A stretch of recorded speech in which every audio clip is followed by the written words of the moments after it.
ಈಗ ಧಾರವಾಡ ಸಾಹಿತ್ಯ ಸಂಭ್ರಮದ ಮೊದಲನೇ ಗೋಷ್ಠಿ ಆರಂಭವಾಗ್ತಾ ಇದೆ. ನಾನು ಮೊದಲಿಗೆ ಹೇಳಿದ ಹಾಗೆ ಬಹಳ ವಿಶಿಷ್ಟವಾದಂತಹ ರೀತಿಯ ಕೆಲವು ಗೋಷ್ಠಿಗಳನ್ನು ಹೊಸದಾಗಿ ಇಲ್ಲಿ ಆಯೋಜನೆ ಮಾಡಿದ್ದೀವಿ. ಈ ಮೊದಲನೇದು ಕಥೆ ಹೇಳುವ ಕಲೆ ಅಂತನ್ನುವಂಥ ಒಂದು ಗೋಷ್ಠಿ. ಇದು ಬಹುಶಃ ನಮ್ಮ ಕನ್ನಡ ಸಾಹಿತ್ಯಕ್ಕೆ ಒಂದು ಹೊಸ ಕಲ್ಪನೆ ಇದೆ. ಆದರೆ ಭಾರತೀಯ ಸಾಹಿತ್ಯದ ಹಿನ್ನೆಲೆಯಲ್ಲೂ ಹೊಸ ಕಲ್ಪನೆ ಅಲ್ಲ. ವಿಶೇಷವಾಗಿ ಮರಾಠಿಯಲ್ಲಿ ಕಥಾಕಥನ್ ಅಂತ ಒಂದು ಕಾರ್ಯಕ್ರಮ ಭಾಳ ವ್ಯಾಪಕವಾಗಿ ನಡೀತಾ ಇದೆ ಅಂತ ನಾನು ಕೇಳಿದ್ದೀನಿ. ನಾನು ಕೇಳಿಲ್ಲ. ಅವ್ರ ಸಾಹಿತಿಗಳು ಕೆಲವು ಜನ ಭಾಳ ಆಕರ್ಷಕವಾಗಿ ಕಥೆಯನ್ನು ಹೇಳುವಂಥ ಒಂದು ಕಲೆಯನ್ನು ಬೆಳೆಸ್ಕೊಂಡಿದ್ದಾರೆ. ಮತ್ತು ಅದು ಎಷ್ಟು ಜನಪ್ರಿಯವಾಗಿ ಅಂತಂದರೆ ಟಿಕೆಟ್ ಹಚ್ಚಿ ಕಾರ್ಯಕ್ರಮವನ್ನು ನಡೆಸ್ತಾ ಇದ್ದಾರೆ. ಅಂದರೆ ಟಿಕೆಟ್ ಹೆಚ್ಚು ಮಾಡ್ತಾರೆ ಅಂತ ಅಂದ ಕೂಡಲೇ ಸಾಹಿತ್ಯನ ಮಾರಾಟ ಮಾಡ್ತಾ ಇದ್ದಾರೆ ಇವರು, ಒಂದು ಕಮೋಡಿಟಿ ಅಂತ ಹೇಳಿ ತಿಳ್ಕೊಂಡ ಅಂತ ಹೇಳಿ ಕೆಲ ಟೀಕೆ ಮಾಡ್ಬೋದು. ನಾವು ಪುಸ್ತಕ ಬರೆದು ಏನು ಮಾರಾಟ ಮಾಡ್ತಿದ್ದೀವಿ ಅದು ಕಮೋಡಿಟಿನೇ. ಹಾಗೆ ಹೇಳಿದ್ರೆ ನಾವು ಪುಸ್ತಕ ಮಾರಾಟನೇ ಮಾಡಬಾರ್ದು, ಎಲ್ಲ ಉಚಿತವಾಗಿ ಕೊಡಬೇಕು, ಸಂಭಾವನೆ ತೆಗೆಬಾರದು ಅಂತ ಹೇಳಲಿಕ್ಕೆ ಅಸುಲಭವಾದಿ. ಆದರೆ ಇದು ಕೂಡ ಒಂದು ಆಗಬೇಕಾದಂಥ ಒಂದು ಕೆಲಸ. ವಿಶೇಷವಾಗಿ ಕನ್ನಡದಲ್ಲಿ ಇದನ್ನು ಯಾರು ಮಾಡ್ತಾ ಇಲ್ಲ ನಮ್ಮಲ್ಲಿ.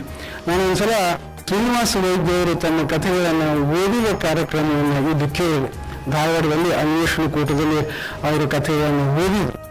ಅವು ಎಷ್ಟು ಆಕರ್ಷಕವಾಗಿ ಓದಿದ್ರು ಅಂತಂದರೆ ಅಲ್ಲಿ ಅನ್ವೇಷಣ ಕೂಟದ ಒಂದು ಅಟ್ಟದ ಮೇಲೆ ಸುಮಾರು ಒಂದು 20 ಜನ ಕೂಡಿದ್ರು. ಆ ಜನ ನಗೋದನ್ನು ಕೇಳಿ ಮುನ್ನೋರೆಲ್ಲರೂ ಬಂದು ಕೂತರು. ಎಲ್ಲ ತುಂಬಿ ಹೊರಗೂ ಕೂಡ ನಿಂತು ಕಥೆಗಳನ್ನು ಕೇಳಲಿಕ್ಕೆ ಶುರು ಮಾಡಿದರು. ಹಾಗೊಂದು ಆಕರ್ಷಕವಾಗಿ ಕಥೆಯನ್ನು ಹೇಳುವಂಥ ಕಲೆಯನ್ನು ಕೂಡ ನಾವು ಬೆಳೆಸ್ಕೊಳ್ಬೇಕಾದಂಥ ಅವಶ್ಯಕತೆ ಇದೆ. ಹೀಗೆ ಓದೋದಕ್ಕಿಂತ ಇದು ಬರೀ ಮೌಖಿಕವಾಗಿ ಹೇಳೋದು ಸ್ವಲ್ಪ ಭಿನ್ನವಾದಂಥ ಒಂದು ರೀತಿ. ಹಾಗೆ ಹೇಳುವಾಗ ಬರವಣಿಗೆಯಲ್ಲಿ ಬರಬಹುದಾದಂಥ ಎಷ್ಟೋ ಸೂಕ್ಷ್ಮಗಳು ಕಾಣಿಸ್ಕೊಳ್ಳೋದು ಹೋಗ್ಬೋದು. ಆದರೆ ಹೇಳುವಾಗ ಅದರದೇ ಆದಂಥ ವಿಶೇಷವಾಗಿ ಒಂದು ಮಾಧ್ಯಮ ತಯಾರಾಗ್ತದೆ. ಅದು ಕೇಳಲಿಕ್ಕೆ ಕೂತಂಥ ಜನರು ಕೂಡ ಏರ್ಪಡುವಂಥ ಒಂದು ಸಂಬಂಧ. ಇದು ಸಾಮಾನ್ಯವಾಗಿ ನಾವು ಬರಿತೀವಿ, ಯಾರೋ ಎಲ್ಲೇ ಕೂತು ಓದ್ತಾರೆ. ಓದುವಾಗ ಅವರು ನಕ್ಕರು ಅಥವಾ ಏನು ಅಂತೇಳಿದ್ರೆ ನನಗೆ ಕಲಿಯುವ ಲೇಖಕರಿಗೆ ಗೊತ್ತಾಗೋದಿಲ್ಲ. ಈಗ ಇವರಿಗೇನೆ ಕೇಳುವ ಗುಣ ಇರೋದ್ರಿಂದ ಅವ್ರ ಮೇಲೆ ಏನು ಪರಿಣಾಮ ಆಗ್ತದೆ. ಅದರಲ್ಲೂ ದೊಡ್ಡ ಪ್ರಮಾಣದಲ್ಲಿ ಜನ ಸೇರಿದಾಗ ಬರೋ ಪ್ರತಿಕ್ರಿಯೆನೇ ಬೇರೆ, ಸ್ವಲ್ಪ ಜನ ಇದ್ದಾಗ ಬರುವಂಥ ಪ್ರತಿಕ್ರಿಯೆಗಳೇ ಬೇರೆ. ನಗು ವಿಶೇಷವಾಗಿ ಏನಿದೆಯಲ್ಲ ಅದೊಂದು ಸಾಂಕ್ರಾಮಿಕವಾದಂಥ ವಿಶೇಷ. ಭಾಳ ಜನ ಇದ್ರೆ ಭಾಳ ಬೇಗ ನಗು ಬರ್ತವೆ, ಸ್ವಲ್ಪ ಜನರು ಇದ್ರೆ ಮುಗಿಸೋದೇ ಕಷ್ಟ. ಅದರಲ್ಲಿ ಒಂದು ಹಾಸ್ಯ ಲೇಖನವನ್ನು ಓದಲಿಕ್ಕೆ ನಗಿನೇ ಬರೋದಿಲ್ಲ. ಅದು ಈ ಜನರು ಕೂಡ ಸಂಪರ್ಕದಲ್ಲಿ ಬೆಳೆಯಬೇಕಾದಂಥ ಒಂದು ಕಥೆ ಇದು. ಹಾಗೆ ಜನರು ಕೂಡ ಸಂಪರ್ಕವನ್ನು ಬೆಳೆಸ್ಕೊಳ್ಬೇಕು ಕಥೆಗಾರರು. ಆ ಸ್ಪಂದನವನ್ನು ನಿರೀಕ್ಷೆ ಮಾಡಿಕೊತ ಹೇಗೆ ಕಥೆ ಹೇಳಬೇಕು ಅಂತ ಅನ್ನೋದನ್ನ ಇಲ್ಲಿ ಒಂದು ಪ್ರಯೋಗ ಮಾಡಿ ಮೊದಲ ಸಲ ನಾವು ನೋಡ್ತಾ ಇದ್ದೀವಿ. ಅದಕ್ಕೆ ಶ್ರೀನಿವಾಸ ವೈದ್ಯ ಅವರು ತಮ್ಮ ಮೊದಲನೇ ಕಥೆಯನ್ನು ಇಲ್ಲಿ ಓದ್ತಾರೆ. ಎಲ್ರಿಗೂ ಸುಮಾರು 15ರಿಂದ 20 ನಿಮಿಷಗಳ ಅವಕಾಶ ಇರ್ತದೆ. ನಾವು 1 ಗಂಟೆಯಲ್ಲಿ ಮತ್ತೆ ಈ ಕಾರ್ಯಕ್ರಮವನ್ನು ಗೋಷ್ಠಿಯನ್ನು ಮುಗಿಸಬೇಕಾಗಿರೋದ್ರಿಂದ ಮತ್ತು ನಾವು ವೇಳೆಗೆ ಭಾಳ ಮಹತ್ವ ಕೊಡಬೇಕಾಗಿರೋದ್ರಿಂದ ಅವ್ರನ್ನ ದಯವಿಟ್ಟು ಗಮನದಲ್ಲಿ ಇಟ್ಕೋಬೇಕು. ಈಗ ಮೊದಲನೇದಾಗಿ ಶ್ರೀನಿವಾಸ ವೈದ್ಯ ಅವರು ತಮ್ಮ ಕಥೆಯನ್ನು ಹೇಳ್ತಾರೆ. ಸ್ನೇಹಿತರೆ, ಸಮಯದ ಅಭಾವ ಇರೋದ್ರಿಂದ ನೇರವಾಗಿ ಕಥೆ ಓದಲಿಕ್ಕೆ ಶುರು ಮಾಡ್ತೇನೆ. ಅದಕ್ಕೂ ಮೊದಲು ಇವತ್ತಿನಂಥ ಒಂದು ಅದ್ಭುತವಾದ ಕಾರ್ಯಕ್ರಮವನ್ನು ಏರ್ಪಡಿಸಿದ ಗಿರಡ್ಡಿ ಗೋವಿಂದರಾವ್ಜಿಯು ಅವರ ಟೀಮ್ಗೂ ನಾನು ಕೃತಜ್ಞತೆಯನ್ನು ಹೇಳಿ ಮೆಚ್ಚುಗೆಯನ್ನು ಹೇಳಿದ್ರೆ ನಾನು ಅಪರಾಧಿ ಆಗ್ತೇನೆ. ಅಂತ ಅಪರಾಧ ಮಾಡೋದಿಲ್ಲ. ಇತ್ತೀಚಿನ ವರ್ಷಗಳಲ್ಲಿ ಇಂಥ ಒಂದು ಅದ್ಭುತವಾಗಿ ಅರೇಂಜ್ ಮಾಡಿದ ಕಾರ್ಯಕ್ರಮವನ್ನು ನಾನು ನೋಡಿರಲೇನೂ ಇಲ್ಲ. ತುಂಬ ಥ್ಯಾಂಕ್ಸ್. ಇದ್ರ ಜೊತೆಗೆ ಸ್ವಲ್ಪ ತುಂಟಾಟವನ್ನೂ ಮಾಡಿದ್ರು ಅವರು. ಆಮೂರ್ಗವರು ನನ್ನ ಹೇಳಿದ್ದಾರೆ ಇಲ್ಲಿ. ಈ ಕಾಂಟ್ರಾಸ್ಟ್ ಎಷ್ಟು ಮಟ್ಟಿಗೆ ಮೆಚ್ಚುಗೆ ಗೊತ್ತಿಲ್ಲ.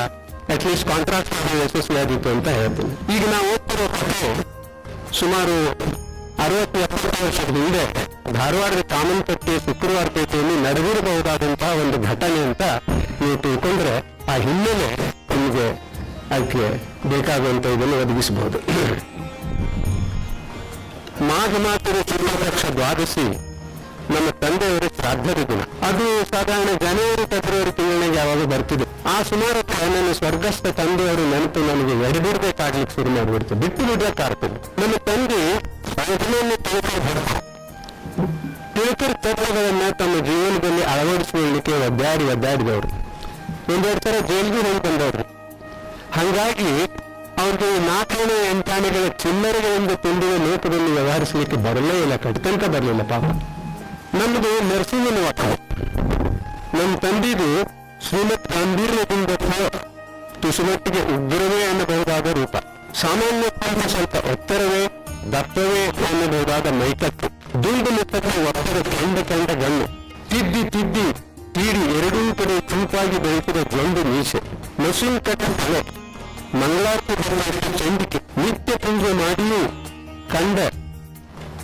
ಪೂಜೆ ಮಾಡಿಯೂ ಕೂಡ ಸಾಂಸಾರಿಕ ಸೋಲುಗಳನ್ನು ಎದುರಿಸಲಾರದ್ದಕ್ಕೋ ಏನೋ ಮುಖದಲ್ಲಿ ಮೂಡಿದ ನಿರಂತರ ಸಿನಿಕ ಕಳ, ಸಾತ್ವಿಕ ಸಂತಾಪದ ಕ್ರುದ್ಧ ಭಾವ. ಅವರು ಎರಡೂ ಕೈಯಿಂದ ಮೀಸೆ ತುರುಚಿ ಒಂದೊಂದು ತುದಿಗೆ ಒಂದೊಂದು ಲಿಂಬೆ ಹಣ್ಣು ಸುತ್ತಲಿಕ್ಕೆ ಬರುವ ಹಾಗೆ ಚೂಪಾದ ಮೀಸೆ ಗಳಿಸಿದ್ದರು.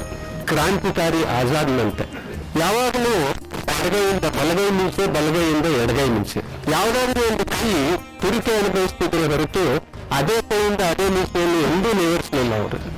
ತತ್ವನಿಷ್ಠೆ ಅಂದ್ರೆ ಅದು. ಆ ಕಾಲದ ಒಂದು ವಿಚಿತ್ರವೇ ಇತ್ತು. ಮಕ್ಕಳು ಸ್ವಲ್ಪ ನೇರವಾಗಿ ಡೈರೆಕ್ಟ್ ಆಗಿ ಪರ್ಸನಲ್ ಆಗಿ ಒಂದು ಎಂದು ಮಾತನಾಡಲ್ಲ.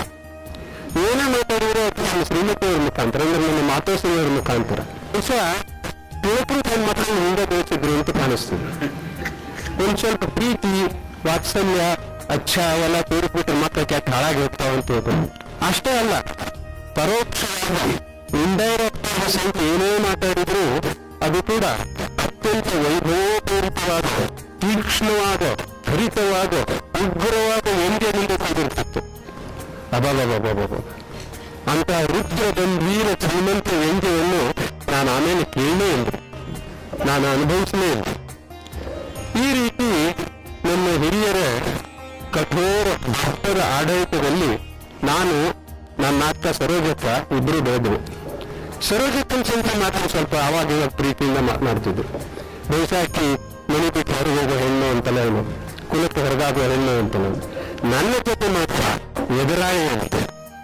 ಅದು ಆಟದ ಎದುರಾಳಿ ಅಲ್ಲ, ಯುದ್ಧದ ಎದುರಾಳಿ. ಯಾಕೋ ಇಲ್ಲ. ಒಂದ್ಸಲ ಬಹುಶಃ ನಾನು 10-12 ವರ್ಷ ಇರ್ಬೇಕು. ದಿನ ತಿಂದು ಬೇಸರು ಬಂದಿದ್ರಿ. ಒಂದ್ ದಿವಸ ನೋವು ಹೇಳಿದೆ, ಅವ್ವ ಈ ದಿನ ಭಕ್ತಿ ತಿಂದು ಬೇಸರು ಬಂದಿದೆ, ಇವತ್ತು ಸ್ವಲ್ಪ ಚಪಾತಿ ಮಾಡವ, ಗೋಧಿ ಚಪಾತಿ ಮಾಡು ಅಂತ ಹೇಳಿದೆ. ಅವತ್ತೇ ನಮ್ಮ ಮನೆಗೆ ಗೋಧಿ ತಿನ್ನ ಕಾಣಿಸ್ತೀವಿ. ನಮ್ಮ ಈ ಜೀವಾ ಕಾಪಾಡದ ಸುದ್ದಿ ನಮ್ಮ ಪಿತಾಶ್ರೀಯವರ ಕಿವಿಗೆ ಬಿತ್ತು. ಕೇಳ್ತೀರ? ಸುಗುಣ ಅಂತ ನಂತರಷ್ಟ ನಾನು ನಗದಷ್ಟ ದತ್ತ ದರಿದ್ರ ಬಡಕಾರ್ತಾನ ಅಂತ ಹೇಳಿದ್ರು ನಿನ್ನ ಮದುವೆ. ಅದ್ರ ಮಾದನೆ ನನಗೆ ಬರೋ ಕೂಲಿ ದುಡ್ಡಿನೊಳಗೆ ಗೋಧಿ ತರಲಿಕ್ಕೆ ಆಗೋದಿಲ್ಲ ಅಂತ ಹೇಳಿದ್ರಿ. ನಾಳೆ ಚಿರಂಜೀವಿರೇನು ದಿವಾನ್ ಸಾಹೇಬ್ರು ಆಗ್ತಾರಲ್ಲ, ದಿವಾನ್ರಾದ್ಮೇಲೆ ನಾನು ಹೋಗಿ ತುಪ್ಪ, ಕಡುಬು, ಪಾಯಸ, ಅಂಬಿಗೆ ಇತ್ಯಾದಿ ಎಲ್ಲ ಪಂಚಪಕ್ಷ ಕರ್ಮಾನ್ನ ಮಾಡಿಕೊಂಡು ತಂದು ತುಪ್ಪದ ಕೈ ತೊಳ್ಕೊಳ್ಳಿಕ್ಕೆ ಹೀಗೆ ತುಪ್ಪದ ಕೈ ತೊಳ್ಕೊಂಡು ತಲೆ ಬೆಳೆಸ್ಕೊಳ್ಳಿಕ್ಕೆ. ಈ ತಲೆ ಬೆಳೆಸ್ಕೊಳ್ಳುವ ಮಾತು ನಮ್ಮ ನಿತ್ಯ ಜೀವನದ ಪ್ರತಿಕ್ಷಣದ ಒಂದು ಅವಿಭಾಜ್ಯ ಅಂಗವೇ ಆಗಿಬಿಟ್ಟಿತ್ತು. ಅದು ಕಾಮನ್ ಬ್ರಾಕೆಟ್ ಓದಿದ್ವಲ್ಲ, ಬ್ರಾಕೆಟ್ ಒಳಗೆ ಹೆಂಗೆ ಹೇಳ್ತಾನೆ ನಾನು. ಕುಮಾರ್ ತಂತ್ರಿಯವರಿಗೆ ಸ್ನಾನ ಮಾಡಿ ತಲೆ ಬೆಳೆಸ್ಕೊಳ್ಳಿಕ್ಕೆ ಹೇಳ್ರಿ. ಯುವರಾಜರು ಊಟ ಮುಗಿಸಿ ತಲೆ ಬೆಳೆಸ್ಕೊಳ್ತಾರೆ ಅಂತ ಹೇಳ್ರಿ.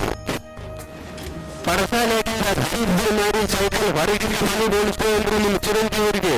ಇವತ್ತು ಗುರುವಾರದ ರಾಘವೇಂದ್ರ ಸ್ವಾಮಿಗಳ ವಾರ, ಒಂದು ನಿರ್ಜಾಯಿಸಿ ಹೇಳಿದ್ದಾರಲ್ಲ, ಒಂದಿಷ್ಟು ಸ್ನಾನ ಮುಗಿಸಿ ಒಂದಿಷ್ಟು ಗುರುಸ್ತಾರೆ ಅಂತ ತಲೆ ಬೆಳೆಸ್ಕೊಳ್ಳಿಕ್ಕೆ ಹೇಳ್ರಿ. ನೀವು ಪುತ್ರರಿಗೆ ನಾರಾಯಣೇಶ್ವರ ಮನೆ ತನಕ ಹೋಗಿ ವೈಷ್ಣವ ರೇಖಾರು ಸಾಂದ್ರ ಅಂತ ಹೇಳ್ಕೊಂಡು ಬಂದು ತಲೆ ಬೆಳೆಸ್ಕೊಳ್ಳಿಕ್ಕೆ ಹೇಳ್ರಿ. ವೈಷ್ಣವರು ಅಂತ ಹೇಳ್ರಿ. ಸುಗ್ಲಿ ವೈಷ್ಣವರು ಗೊತ್ತಿಲ್ಲ, ಸ್ಮಾರ್ಥ ಗೊತ್ತಿಲ್ಲ. ಈ ರೀತಿ ಅಸ್ಮಾದಿಕರು ಯಾವುದೇ ಕಾರ್ಯವನ್ನು ಮಾಡಿದರೂ ಅದು ನಮ್ಮ ತಲೆ ಬೆಳೆಸುವುದರಲ್ಲೇ ಪರ್ಯವಸಾನವಾಗುತ್ತಿತ್ತು. ನಮ್ಮ ತೀರ್ಥಂಕರರಿಗೆ ನನ್ನ ಈ ಕೇಶರಾಶಿಯ ಮೇಲಿದ್ದ ಈ ಅಪೂರ್ವ ಪ್ರೀತಿ ವಾತ್ಸಲ್ಯಗಳನ್ನು ತಂದು ನಾವು ಹೇಳೋರು ಅವರಿಗೆ ಮುಂದನ ಮಿತ್ರರು ಅಂತ ನಾನು ಕರೆ ಮಾಡಿದ್ದೇವೆ. ಮುಂದನ ಮಿತ್ರರು. ಹಿಂದಿನ ಕಾಲದ ರಾಜಮನೆತನಗಳಿಗೆ ಒಂದೊಂದು ಲಾಂಛನ ಧ್ವಜ ಇರುತ್ತಿತ್ತಂತೆ. ಹುಲಿಯನ್ನು ಹೊಯ್ಯುತ್ತಿದ್ದ ಹೊಯ್ಸಳ, ಮಹಾಭಾರತದ ಮಹಾರಥಗಳಾದ ಕಪಿಧ್ವಜ, ಉರದ ಪತಾಕ, ಗಂಡ ಬೇರುಂಡದ ಮೈಸೂರು ಅರಸರು, ಹೀಗೆ ಒಂದೊಂದು ಒಂದೊಂದು ಪತಾಕ ಇರುತ್ತೆ. ಒಂದು ವೇಳೆ ನಮ್ಮದೇನಾದರೂ ಅಂತ ಒಂದು ರಾಜವಂಶ ಆಗಿದ್ರೆ ನಮ್ಮ ಚಿಹ್ನೆಯಾಗಿ ಒಂದು ಉಗ್ರ ಮುಖದ ರುಂಡ ಮೋಚದ ಮುಂಡ ಮಾತ್ರ ಇರುತ್ತಿತ್ತು. ಮತ್ತು ನಾವು ಹೊಯ್ಸಳರಂತೆ ಗೋತನೆಯವರು ಎಂದು ಪ್ರಸಿದ್ಧರಾಗಿರುತ್ತಿದ್ದೆವು. ವೀರಾಧಿವೀರರಾದ ನಮ್ಮ ವಂಶದ ಹಿರಿಯರು ಕದಂಬರ ಜೊತೆಗೂ ಹೊಯ್ಸಳರ ಜೊತೆಗೂ ಘನಘೋರ ಕಾರ್ಯದಲ್ಲಿ ತೊಡಗಿದ್ದಾಗ ನಮ್ಮ ಸೇನಾ ತುಕಡಿಗಳು ನಮ್ಮ ವಂಶದ ಗೋಚರ ಹಿಡಿದು ಎಂದು ವೀರಾವೇಶದ ಭಾಷಣಗಳನ್ನು ಕೂಗುತ್ತಾ ಸಮರಾಂಗಣ ಬಂದು ಶತ್ರು ಸೈನಿಕರನ್ನು ಬೆನ್ನಟ್ಟಿ ಹಿಡಿದು ಅವರ ತಲೆ ಬಳಸುತ್ತಿದ್ರು. ಇರಲಿ, ಮುಂದಿನ ಮಿಶ್ರರು ರಾಮೇಶ್ವರದ ಕುಸುಬಿ ಎನ್ನುವ ಕೇಂದ್ರದಲ್ಲಿ ಅಕೌಂಟ್ಸ್ ಅಸಿಸ್ಟೆಂಟ್ ಅಂತ ಕೆಲಸ ಮಾಡ್ತಿದ್ರು. ಸ್ವಾತಂತ್ರ್ಯ ಸಿಕ್ಕು ಕೆಲವು ವರ್ಷ ಆಗಿಲ್ಲ. ಆಮೇಲೆ ಕೆಲವರ ಅನುಯಾಯಿಗಳು, ಗಾಂಧಿ ಭಕ್ತರು, ಇಂತಹ ಕೆಲವು ಕೈಲಾಗದ ಅಪಹಾರ ದೇಶಭಕ್ತರಿಗೆ ಜೀವನೋಪಾಯ ಇರಲಿ ಅಂತ ಹೇಳಿ ಈ ಅಂಬರ್ ಚರ್ಖಾ ಖಾದಿ ಡಿಪಾರ್ಟ್ಮೆಂಟ್ ಇಂಥವೆಲ್ಲ ಮಾಡಿದ್ರು. ಅಷ್ಟೊತ್ತಿಗೆ ಉಳಿದ ದೇಶಭಕ್ತರೆಲ್ಲ ಆಲ್ರೆಡಿ ಮಂತ್ರಿಯಾಗಿ ದೇಶ ಸುರುಕೊಳ್ಳಿಕ್ಕತ್ತಿದ್ರು. ನಮ್ಮ ತಂದೆಯವರೇನು ಭಾರತದಲ್ಲಿ ಅತ್ಯಂತ ನಿಷ್ಠೆಯಿಂದ ಶ್ರದ್ಧಾಭಕ್ತಿಯಿಂದ ಗದಗ ರೈತ ಗದಗೆ ಪಣಿಗೆ ಕುಸುಬಿ ಬಾಬತ್ತು 12 ಅಣೆ 6 ಪೈಸಾ, ಚಕಡಿ ಬಾಡಿಗೆ 8 ಅಣೆ 5 ಪೈಸಾ, ಅಮಾನಿ 6 ಅಣೆ 1 ಪೈಸಾ, ಹಿಂಗೆ ಲೆಕ್ಕ ಬರೆದು ಬರ್ತಿದ್ರು. ಹೆಚ್ಚು ಲೆಕ್ಕ ಬರೆದು ಬರ್ತಿದ್ರು. ಆದ್ರೆ ಅವ್ರ ಮಗನಾಗ ನನಗೆ ಮಾತ್ರ ಲೆಕ್ಕ ಅಂದ್ರೆ ಅಷ್ಟೇ ಕಷ್ಟ ಆತ್ರಿ, ಯಾಕೋ ಹತ್ತಲಿಲ್ಲ.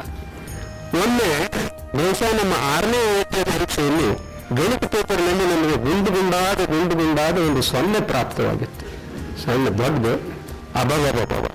ಅವತ್ತು ಆ ಮುಂಡನ ಮಿತ್ರರ ಅಂದಿನ ಆರ್ಭಟ, ಕೋಪಾಟೋಪ, ಹಿರಣ್ಯಕೃಷ್ಣನಂತಹ ಉಗ್ರ ರೂಪ, ವದರ್ಯಾಟ, ಚೀರ್ಯಾಟ ಎಂದಿಗೂ ಮರೀಲಿಕ್ಕಾಗೋದಿಲ್ರಿ ನನಗೆ. ಏನ್ರಿ, ಅಂದಿನವರೆಗೆ ಜಗತ್ತಿನಲ್ಲಿ ಯಾರಿಗೂ ಗಣಿತ ಪೇಪರ್ನಾಗ 0 ಬಿದ್ದಿದ್ದೇ ಇಲ್ವೋ? ಶೂನ್ಯ ಸಂಪಾದನೆ ಪ್ರಥಮ ಶ್ರೇಯಸ್ಸು ನಮಗೆ ಸಲ್ಲಬೇಕು. ಇದೆಲ್ಲ ತಿಳಿಬೇಕಲ್ಲ. ಬರೀ ಇಡೀ ಯೂಸ್ಕೊಂಡಿದ್ರು. ಅವತ್ತು ಹೇಳ್ತೇನ್ರಿ, ನಾವು ಅಡುಗೆ ಮನೆಯವರು ದೊಡ್ಡ ಕಂಬದ ಹಿಂದೆ ಆಡಿ ಕೂತಿದ್ದೆವು. ಭತ್ತದಲ್ಲಿ ನಾನು ಮಾತೋಶ್ರೀಯವರು ಭಕ್ತಿ ಬೇಡ್ಕೊತ ಕೂತಿದ್ರು. ಅದೇ ಸಮಯಕ್ಕೆ ರಕ್ಕಸನಾದ ಆ ಹಿರಣ್ಯಕಷ್ಟು ಕೋಪೋತ್ತರವಾಗಿ ಖಡ್ಗವನ್ನು ಘಟಿಸುತ್ತಾ ಧಾವಿಸುತ್ತಾ ಬಂದು ನಮ್ಮ ಬಡತಾಯಿಗೆ, ನಿಮ್ಮ ಚಿರಂಜೀವರಿಗೆ, ನಿಮ್ಮ ವಂಶದವರಿಗೆ ಎಷ್ಟು ಮಾರ್ಕ್ಸ್ ಬಿದ್ದಾವ ನೋಡಿರೇನು? ನಮ್ಮ ಸಮಸ್ತ ಮನೆತನದ ಮರೆಯಾಗಿ ಈ ಕಡೆಯಿಂದ ಆ ಕಡೆ ಹಾಗೆ ಇಷ್ಟು ದಿವಸ ನಿಮ್ಮ ಈ ವಂಶೋದ್ಧಾರಕರು, ಈ ನಿಮ್ಮ ಕುಲದೀಪಕರು, ಈ ದೇವಾಂಶ ಸಂಭೂತರು ತಮ್ಮ ತಲೆ ಅಷ್ಟ ಬೋಳಿಸ್ಕೊತಿದ್ರು. ಇವತ್ತು ತಮ್ಮದು ಅಷ್ಟ ಅಲ್ಲದೆ ನಮ್ಮದು, ನಮ್ಮ ಪಿತೃಗಳದ್ದು, ಪ್ರತಿಮಾಗಳದ್ದು ಎಲ್ಲರದು ಬೋಳಿಸೋಗೋದು ಬಿಟ್ಟಾರ. ಇನ್ನೊಂದ್ ಸ್ವಲ್ಪ ಹಿಂಗ ಬಿಟ್ರೆ ಇವ್ರನ್ನ ಹಡದ ತಪ್ಪಿಗೆ ನಿಮ್ಮದು ಬೋಳಿಸ್ಬಿಟ್ಟಾರ.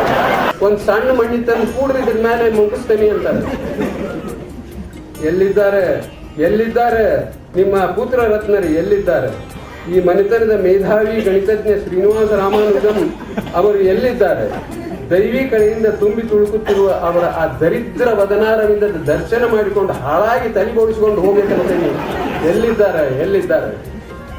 ಈ ರೀತಿ ಒದರಾಡ್ಕೋತ ಚೀರಾಡ್ಕೋತ ಹಣಿ ಬಡ್ಕೋತ ಭಕ್ತ ಪ್ರಹ್ಲಾದ್ ನಾಟಕದಾಗ ಹಿರಣ್ಯಕಶಿಪು ನಂಗೆ ರಂಗದ ಇನ್ನೊಂದು ಬದಿಗೆ ನಿಷ್ಕ್ರಮಿಸಿದ್ರು. ಇಷ್ಟೆಲ್ಲ ಯಾಕೆ ಅಂದ್ರೆ ಅದೊಂದು ಸೊಟ್ಟ ಮಾರಿ ಗಣಿತದಾಗ 0 ಬಿದ್ದಿತ್ತು. ಹಂಗ ನೋಡಿದ್ರೆ ಅದೊಂದೇ ಸಲ ನನಗೆ 0 ಬಿದ್ದಿತ್ತು.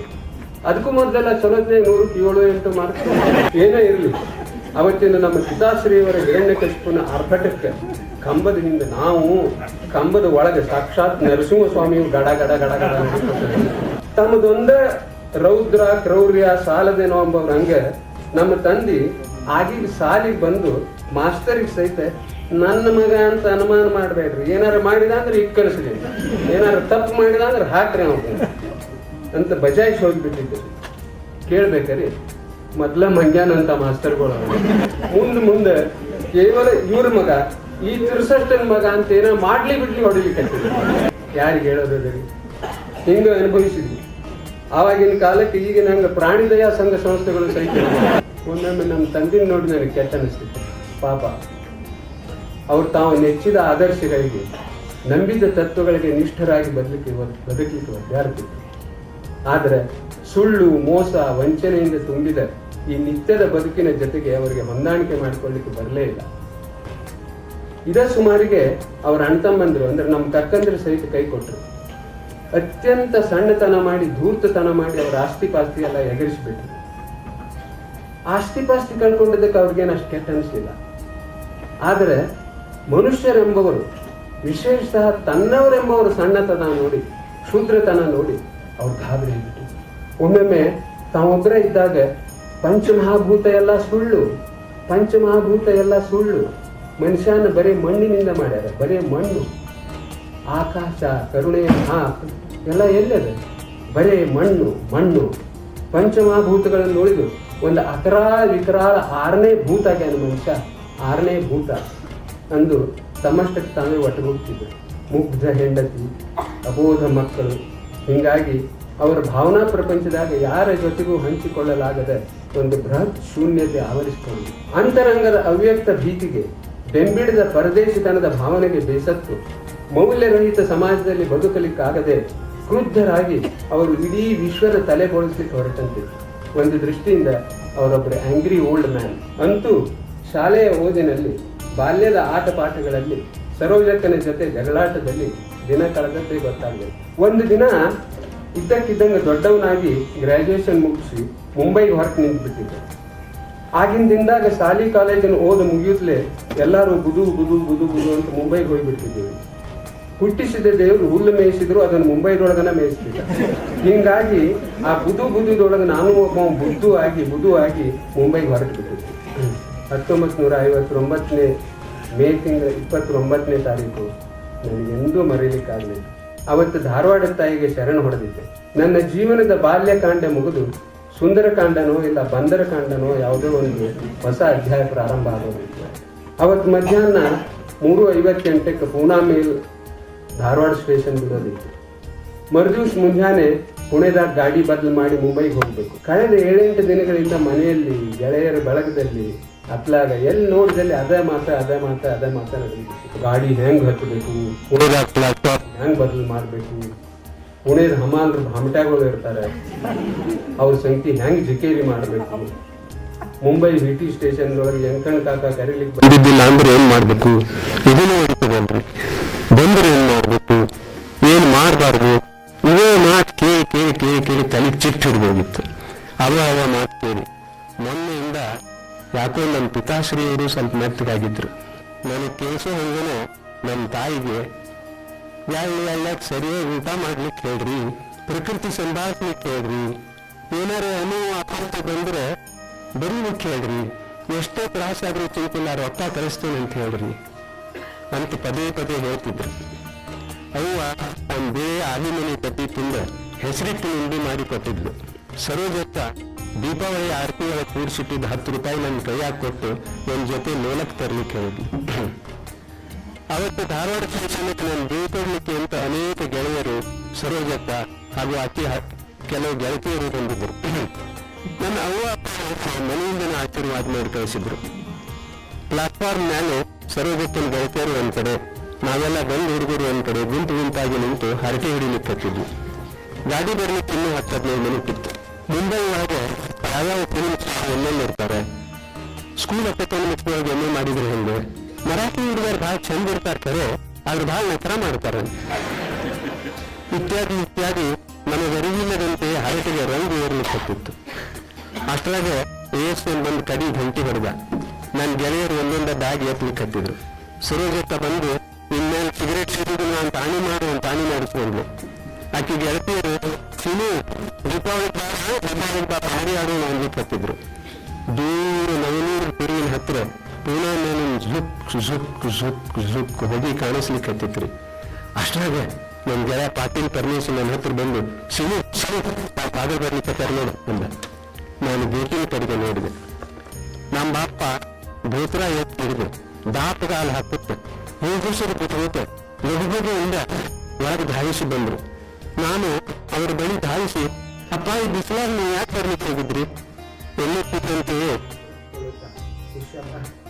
ಗಾಡಿ ಹೋಗಿಬಿಟ್ಟಿದ್ದು ಅನ್ಕೋತ ಓಡೋಡಿ ಬಂದು ಅನ್ಕೋತ ತಮ್ಮ ಕೂಟಿನ ಕಿಶೆಯಿಂದ 102 ನೋಟು ತೆಗೆದು ನನ್ನ ಕೈಯಾಗಿ ಜುಲ್ಮಿಯಿಂದ ನಾನು ಕೊಟ್ಟಿಯಲ್ಲಪ್ಪ ಮತ್ತೆ ಯಾಕೆ ಎಂದು ಪ್ರತಿಭಟಿಸುತ್ತಿದ್ದಂತೆಯೇ ಇರ್ಲಿ ಇಟ್ಕೋ, ಬೇಕಾಗ್ತದೆ ಇಟ್ಕೋ ಅನ್ಕೋತ ನನ್ನ 2 ಕೈ ಕ್ಷಣ ಹೊತ್ತು ಗಟ್ಟಿ ಬಿಗಿ ಹಿಡಿದು ನನ್ನ ಮುಖದ ಮೇಲೆಲ್ಲ ಕಣ್ಣು ಹರಿಸಿದ್ರು. ನಾನು ಬಗ್ಗಿ ನಮಸ್ಕಾರ ಮಾಡಿ ಅವರ ಪಾದ ಸ್ಪರ್ಶ ಮಾಡಿ ಕೂಡಲೇ ಅವರು ಎರಡೂ ಕೈಲಿ ನನ್ನ ಬಾಚಿ ಎಬ್ಬಿಸಿ ನನ್ನ ಬೆನ್ನ ಮೇಲೆ ಕೈ ಆಡಿಸಿ ಹೌದು ಅಲ್ಲೋ ಅನ್ನೋಷ್ಟು ನನ್ನನ್ನು ತಬ್ಬಿ ಹಿಡಿದ್ರು. ನಡಿ, ಹಿಂಗೆ ಗಾಡಿ ಬಿಡ್ತೀನಿ ನಡಿ ಅನ್ಕೋತ ನನ್ನ ದೂರ ಮಾಡಿದ್ದೆ. ಅಷ್ಟರಾಗನ ಪರಮೇಶಿ ಮತ್ತು ಸರೋಜಕ್ಕ ಓಡೋಡಿ ಬಂದು, ಸೀನು ಗಾಡಿ ಬಿಡ್ತಿದ್ ನಡಿ ಅಂತ ನಾನು ಓದಿಸಿದ್ರು. ನಾನು ಅವರ ಜೊತೆಯಲ್ಲೇ ಓಡುತ್ತಾ ಒಂದು ಕ್ಷಣ ನಿಂತು ಹೊರಳಿ ನೋಡಬಾರ್ದಿತ್ತು. ನಮ್ಮ ಹಿರಣ್ಯಕಶಿಪು ತಂದೆ ಧಾರವಾಡ ಸ್ಟೇಷನ್ ಬೃಹತ್ ಗಾತ್ರದ ಲೋಹದ ಕಂಬಕ್ಕೆ ಆತುಕೊಂಡು ನಿಂತು ಬಲಗೈಯಿಂದ ಧೋತರದ ಚುಂಗಿನಿಂದ ಕಣ್ಣು ಒರೆಸಿಕೊಳ್ಳುತ್ತಾ ತಮ್ಮ ನಡುಗುವ ಎಡಗೈ ಮೇಲೆತ್ತಿ ನನಗೆ ವಿದಾಯ ಹೇಳಲಿಕ್ಕೆ ಅವರ ಮುಖದ ಮೇಲೆ ಇನ್ನಿಲ್ಲದ ದೈನ್ಯ ಒಟ್ಟುಗೂಡಿ ಒಂದು ತೆರೆದ ಅನಾಥ ಪರದೇಶ ಕಡೆ ಸುರಿಲಿಕ್ಕೆ ಅವರು ಒಮ್ಮೆಲೆ 20 ವರ್ಷ ಹೆಚ್ಚಿದ ನಿರ್ವಿಣ್ಣ ನಿತ್ರಾಣ ಮುದುಕರಾದಂಗೆ ಕಾಣಿಸ್ಲಿಕ್ಕೆ.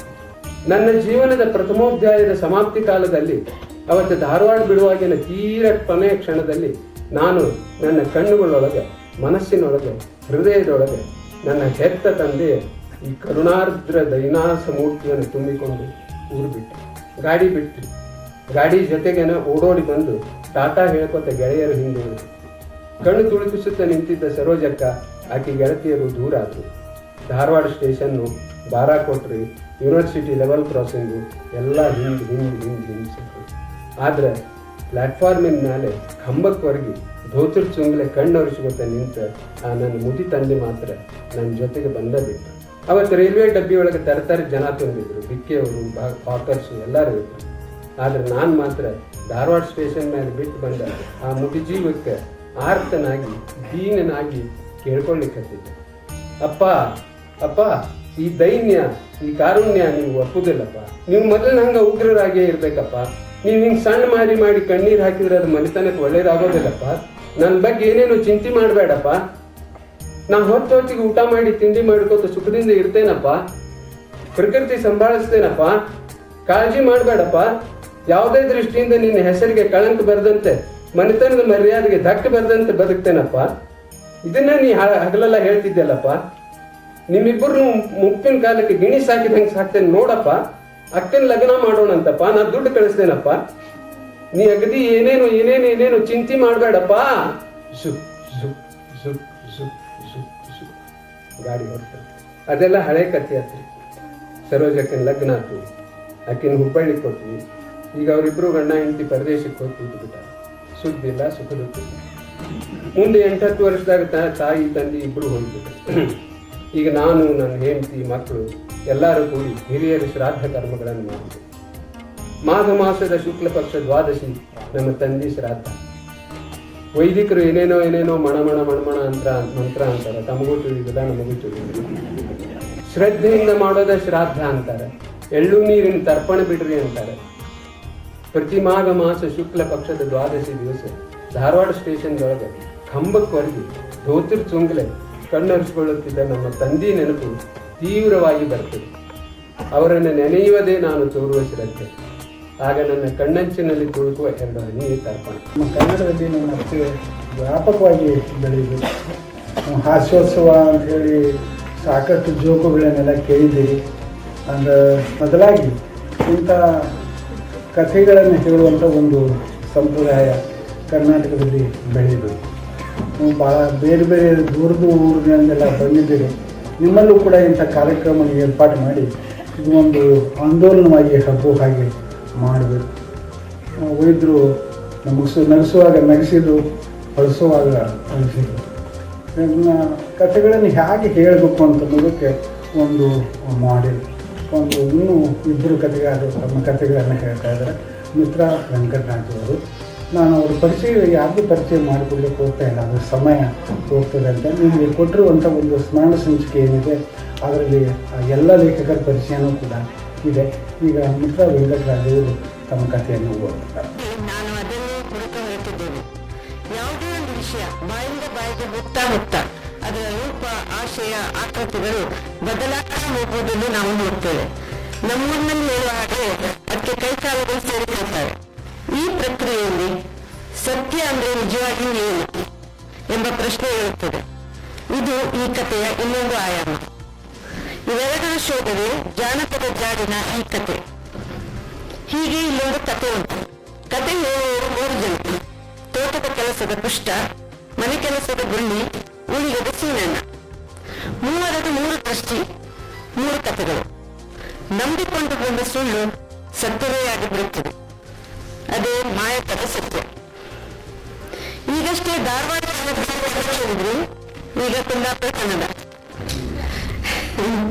ಇದು ಪಾಲಾಗಿ ಕುತ್ತಿನ ಮನೆಯ ಕಥೆ. ಇಲ್ಲಿ ಮಾತೃಪ್ರಧಾನ ವ್ಯವಸ್ಥೆ, ಹಾಗಾಗಿ ಓಣಮ್ಮ ಅದರ ಕುರಿತಾದ. ಆದರೆ ಕಾರ್ತಿಕನ ಅಣ್ಣಯ್ಯ ರಾಮಯ್ಯನ. ಓಣಮ್ಮನ ಮಗ ಮಂಜಪ್ಪ ಮಸೂರಿನ ಸತ್ಯವಂತವನ್ನು ನೋಡಿ ಮರಳಾಗಿ ಮದುವೆ ಆಗ್ತಾನೆ. ಮಗ ಸೂರ್ಯ ಹುಟ್ಟಾನೆ.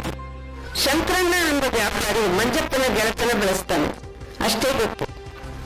ಆಮೇಲೆ ಶಂಕರಣ್ಣನ ಕೊಲೆ ಆಗ್ತದೆ, ಸತ್ಯವಂತ ಕಣ್ಮರೆ ಆಗ್ತಾನೆ. ಮಂಜಪ್ಪ ಆತ್ಮಹತ್ಯೆ ಮಾಡಿಕೊಳ್ತಾನೆ. ಮಗ ಸೂರ್ಯನ್ನ ಅವನ ಸೋದರ ಮಾವ ಬೊಂಬೈ ಕರ್ಕೊಂಡು ಹೋಗ್ತಾನೆ. ಇದಾಗಿ ದಶಕದ ಮುಂದೆ ರಾಮಯ್ಯನ ಹತ್ಯೆ ಆಗ್ತದೆ. ಇದೀಗ ಮುಸ್ಸಂಜೆ ಹೊತ್ತು. ಆದ್ರೆ ಪಾಲಾಡಿ ಮನೆ ಸುತ್ತು ಕತ್ಲಾಗಿ ಆಗಿತ್ತು. ಅಂದ್ರೆ ದಪ್ಪಕ್ಕೆ ಮೋಡ ಮುಟ್ಟಿಕೊಂಡಿತ್ತು.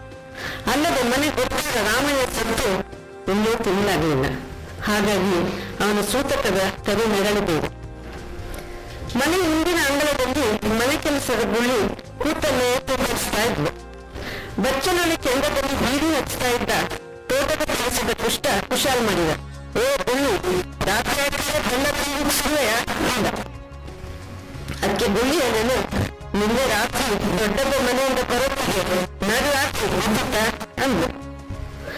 ಅಲ್ಲನ ಆ ಕೋಳಿ ಕಥೆ ಭೂತ ಹಿಡಿಲಿಲ್ಲ ನಿನ್ನ. ಬೀಡಿ ಹೇಳ್ತಾ ಚೇಷ್ಟೆ ಇದ್ದವರಲ್ಲಿ ಪುಷ್ಟ ಕೇಳಿದ. ಭೂತ್ವ ನಿಮ್ಮ ಮಂಡೆ ಭೂತು ಇಲ್ಲ, ಮತ್ತೊಂದು ಇಲ್ಲ. ಸ್ವಲ್ಪ ಮೊದಲು ಯಾರೋ ಬೈಂದೂರಿಗೆ ಹೋಗುವರಂತೆ. ಬಸ್ಸು ತಪ್ಪಿ ಹೋಯ್ತಂತ ರಾತ್ರಿ ಕಳೀಲಿಕ್ಕೆ ಅಲ್ಲಿಗೆ ಬಂದು ಅಂಗಳದಲ್ಲಿ ಕೂತಿದ್ರು. ಅವರಲ್ಲಿ ಉದ್ದದವ ಕುಷ್ಟನ ಹತ್ರ ಬೀಡಿ ತಕೊಂಡು ಯಾವ ಭೂತ ಅಂತ ಕೇಳಿದ. ಅದೊಂದು ದೊಡ್ಡ ಕತೆ ಮಾರ್ರೆ ಅಂದ ಕುಷ್ಟ.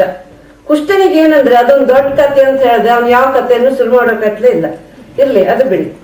ಈಗ ಕುಷ್ಟ ಹೇಳಿದ, ಅದೇ ಕಾಣಿ ಬ್ಯಾಣದ ಈಚೆ ಬದಿ ಗೋಳಿ ಮರ ಇತ್ತಲ್ದ, ಮಂಜಪ್ಪನ ಹೆಂಡತಿ ಸತ್ಯಂತಿ ಭೂತ ಇದ್ಲಲ್ಲ, ಆ ಭೂತ ಇಪ್ಪುದು ಅಲ್ಲೇ ಅಂಬ್ರು.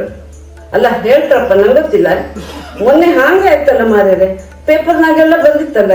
ನಮ್ ರಾಮಯ್ಯ ಒಡೆಯರು ಅಲ್ಲಿ ಬಪ್ಪಾಗ ರಕ್ತ ಕಾಸ್ಕೊಂಡು ಹೋಯೇ ಬಿಟ್ರಲ್ಲ. ಎಣಿಸಿದ್ರೆ ಅಲ್ಲೇ ದಡ ಬಿಟ್ಟದ್ ಕಾಣಿ. 20 ವರ್ಷದ ಹಿಂದಿನ ಕಥೆಯೇ. ಮಂಜಪ್ಪ ಅನ್ನಲ್ಲ, ಉದ್ದ ಅಗಲ ಒಳ್ಳೆ ಲಟ್ಟ ಜನ, ದಪ್ಪ ಕಾಡಿಗೆ ಬಣ್ಣದ ಕೂದಲನ್ನ ನೀಟ ಹಿಂದಕ್ ಬಾಚ್ಕೊಂಡ ವಾ ದೊರೆ ನನ್ ಮಗ ಆಯ್ತಲ್ಲ. ಬೆಳೆದು ಪ್ರಾಯಕ್ಕೆ ಬಂದಾಗ ಒಂದ್ಸಲ ಏನಾಯ್ತಂದ್ರೆ ಕುಂದೇಶ್ವರ ಗುಡಿ ಮಾಪೂಜೆಗೆ ಹೋಯ್ತ. ಅಲ್ಲಿ ಅವ ಸತ್ಯಂತಿ ಹೆಣ್ಣನ್ ಕಂಡದ್ದಂದ್ರೆ ಅಷ್ಟರಲ್ಲಿ ಗುಳ್ಳಿ ನಿದ್ದೆ ಕಣ್ಣಲ್ಲೇ ಹೇಳೋಕ್ ಶುರು ಮಾಡಿದ್ರು. ಕಂಡದ್ದಂದ್ರೆ ಇಬ್ರು ಒಬ್ರನ್ನೊಬ್ರು ಕಂಡದ್ದಂದ್ರೆ ಏನ್ ಹೇಳುವೆ, ಇನ್ಯಾರೂ ಇಲ್ಲ ಈ ಪ್ರಪಂಚದಾಗೆ ಅಂಬೋ ಹಾಗೆ ಕಂಡದ್ದೇ ಕಂಡದ್ದು. ಅವನ್ ಕಣ್ಣೊಳಗ ಅವಳು, ಅವನ್ ಕಣ್ಣೊಳಗ ಅವನು ಅಂತ ರಾಗ ಹೇಳಿದ್ಲು. ಕುಷ್ಟ ಮುಂದುವರಿಸಿದ, ತಡಿ ನಾ ಹೇಳದ್ ಕೇಳಿನಿ. ಮಂಜಪ್ಪ ಮನೆಗ್ ಬಂದವನೇ ಉಪ್ಪರಿಗೆ ಹತ್ಕೊಂಡು ಹೋಗಿ ಕೌಂಚು ಮಾಡ್ಕೊಂಡ್ಬಿಟ್ಟ. ಊಟಿಲ್ಲ ತಿಂಡಿಲ್ಲ, ಕಾಪಿ ಗೀಪಿ ಕೇಳ್ಬೇಡಿ. ಕರೆದ್ರೆ ಹಾ ಇಲ್ಲ ಹೂ ಇಲ್ಲ, ತಲೆ ಬ್ಯಾನಿ, ಮೈ ಬಿಸಿ, ಅಬ್ಬೆ ಕಂಗಾಲು. ಅಂತೂ ಎಲ್ಲ ಸೇರಿ ಬಾಯಿ ಬಿಡಿಸಿದ್ರು. ಯಾರವಳು ಅನ್ನೋಕ್ಕೂ ಬಸ್ರೂರು ಮಾಬ್ಳಯನ್ ಮಗಳು ಸತ್ಯಂತಿ ಅಂತ ಗೊತ್ತಾಯ್ತು. ಓನಮ್ಮನ ಸವಾರಿ ಮಾರನೇ ದಿನವೇ ಅಣ್ಣನ ಕರ್ಕೊಂಡು ಕಾರ್ ಮಾಡ್ಕೊಂಡು ಬಸ್ರೂರಿಗೆ ಹೋಯ್ತು. ಬಸ್ರೂರಿಗೆ ಹೋದವರು ಮದಿ ನಿಶ್ಚಯ ಮಾಡ್ಕೊಂಡೆ ವಾಪಸ್. ಮದಿ ಸುದ್ದಿ ಕೇಳಿದ ಗಳಿಗೆಗೆ ಮಂಜಣ್ಣ ದಿಡ್ಕನೆ ಎದ್ದು ನಿಂತಾಯ್ತು. ತಲೆ ಬ್ಯಾನಿ ಪುಡ್ಚೋ, ಜ್ವರ ಮಂಗ ಮಾಯ. ಆಚೀಚ್ ಕಾಂಬುದೊಳಗೆ ಮದುವೆ ಹುಡಿ ಹಾರಿತಯ್ಯ. ಬ್ಯಾಂಡು, ವಾದ್ಯ, ಗರ್ನಾಲು, ಗಲಾಟೆ. ಮದಿ ಆಯ್ತಾ? ಎಂತ ಗೊತ್ತಿತ್ತ, ಮಂಜಣ್ಣನಿಗೆ ಹೆಂಡತಿ ಸತ್ಯಂತಿ ಮೇಲೆ ಅದ್ ಯಾವ ನಮ್ನೆ ಪ್ರೀತಿ ಅಂತ ಮಾಡಿದ್ರಿ? ಅಯ್ಯಯ್ಯ, ಈ ಲೋಕದಲ್ಲ ಹುಟ್ಟಿ ಮೇಲೆ ಯಾರು ಮದಿಯೇ ಆಗಿಲ್ಲ ಅಂತ ಕಾಣ್ತು. ಅಲ್ಲ, ಯಾವುದು ಅತಿ ಆಪಕ್ಕಾಗ ಅಂತ ಹೇಳು ಸುಳ್ಳಲ್ಲ ಕಾಣಿ. ಕುಷ್ಟ ಲೊಚ್ಚ ಕೊಟ್ಟಿದ. ಯಾಕೆ ಎಂತಾಯ್ತು? ಬೈಂದೂರ್ನ ಗಿಡ್ಡದವ ಕೇಳಿದ. ಆಪದಂತ ಹೇಳ್ತೆ ಕೇಳಿ. ಹಾ, ಎಂತ ಹೇಳಿದೆ? ಹೌದು, ಹೆಂಡತಿ ಮೇಲೆ ವಿಪರೀತ ಪ್ರೀತಿ. ಎಲ್ಲಿ ಹೋಗ್ದಾರೋ ಅವಳನ್ನು ಕಟ್ಕೊಂಡೆ. ಅಷ್ಟರಲ್ಲಿ ಗುಳ್ಳಿ ಪುನಃ ರಾಗ ಹೇಳಿದ್ಲು. ಅಲ್ಲ, ಮತ್ತ ಅವಳು ಹಾಗೆ ಅವನ್ನ ಜೀವದ ಗಂಟು ಕಣಕ್ ಪ್ರೀತಿ ಮಾಡ್ತಿದ್ಲಲ್ಲ, ಅದೇ ಹೇಳ್ಕುಷ್ಟ. ಒಂದ್ ಗಳಿಗೆ ಸಹ ಅವನ್ನ ಬಿಟ್ಟಿರ್ತಿರ್ಲಿಲ್ಲ ಬಲ್ಯ. ಜೋಡಿ ಹಕ್ಕಿಗಳಪ್ಪ, ಜೋಡಿ ಹಕ್ಕಿಗಳ. ಕುಷ್ಟ ಮುಂದುವರಿಸಿದ, ಮುಂದೆ ಕೇಳಿ. ವರ್ಷದೊಳಗೆ ನಮ್ಮ ಅಜ್ಜಿ ಆದ್ಲು.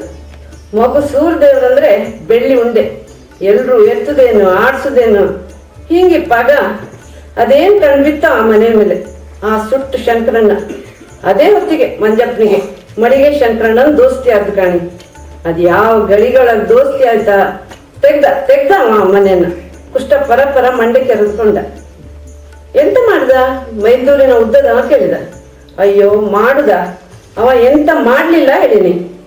ಅಂತವನನ್ನ ಕುತ್ತಿಗೆ ಹೆಚ್ಚಿಗೆ ಸಾಯಿಸ್ಬೇಕು. ಅಲ್ಲ ಅದು ಹಾಗೆ ಎಂತ ಮಾಡ್ಬೇಡಿ. ಎಂತ ಆಯ್ತಂದ್ರೆ ಬಾಳ ಡೌಲಿನ ಜನ ಅವ ಅನ್ನಲ್ಲ, ವ್ಯವಹಾರ ಅಂದ್ರೆ ಒಂದೆರಡಲ್ಲ, ಎಲ್ಲದ್ರೊಳಗೂ ಇದ್ದವ. ಮಂಜಪ್ಪನ ಹತ್ರ ಭತ್ತ ತೆಂಗಿನಕಾಯಿ ಸಾಟೆ ಹಿಡಿಯೋಕ್ ಬರ್ತಿದ್ದ. ಹಾಗೆ ಬಪ್ಪಕ್ ಶುರುವಾದ್ದೆ. ಮತ್ ಕಂಡ್ರೆ ಯಾವಾಗ ಕಂಡ್ರು ಗೊತ್ತಿನ ಮನೆಯಲ್ಲೇ.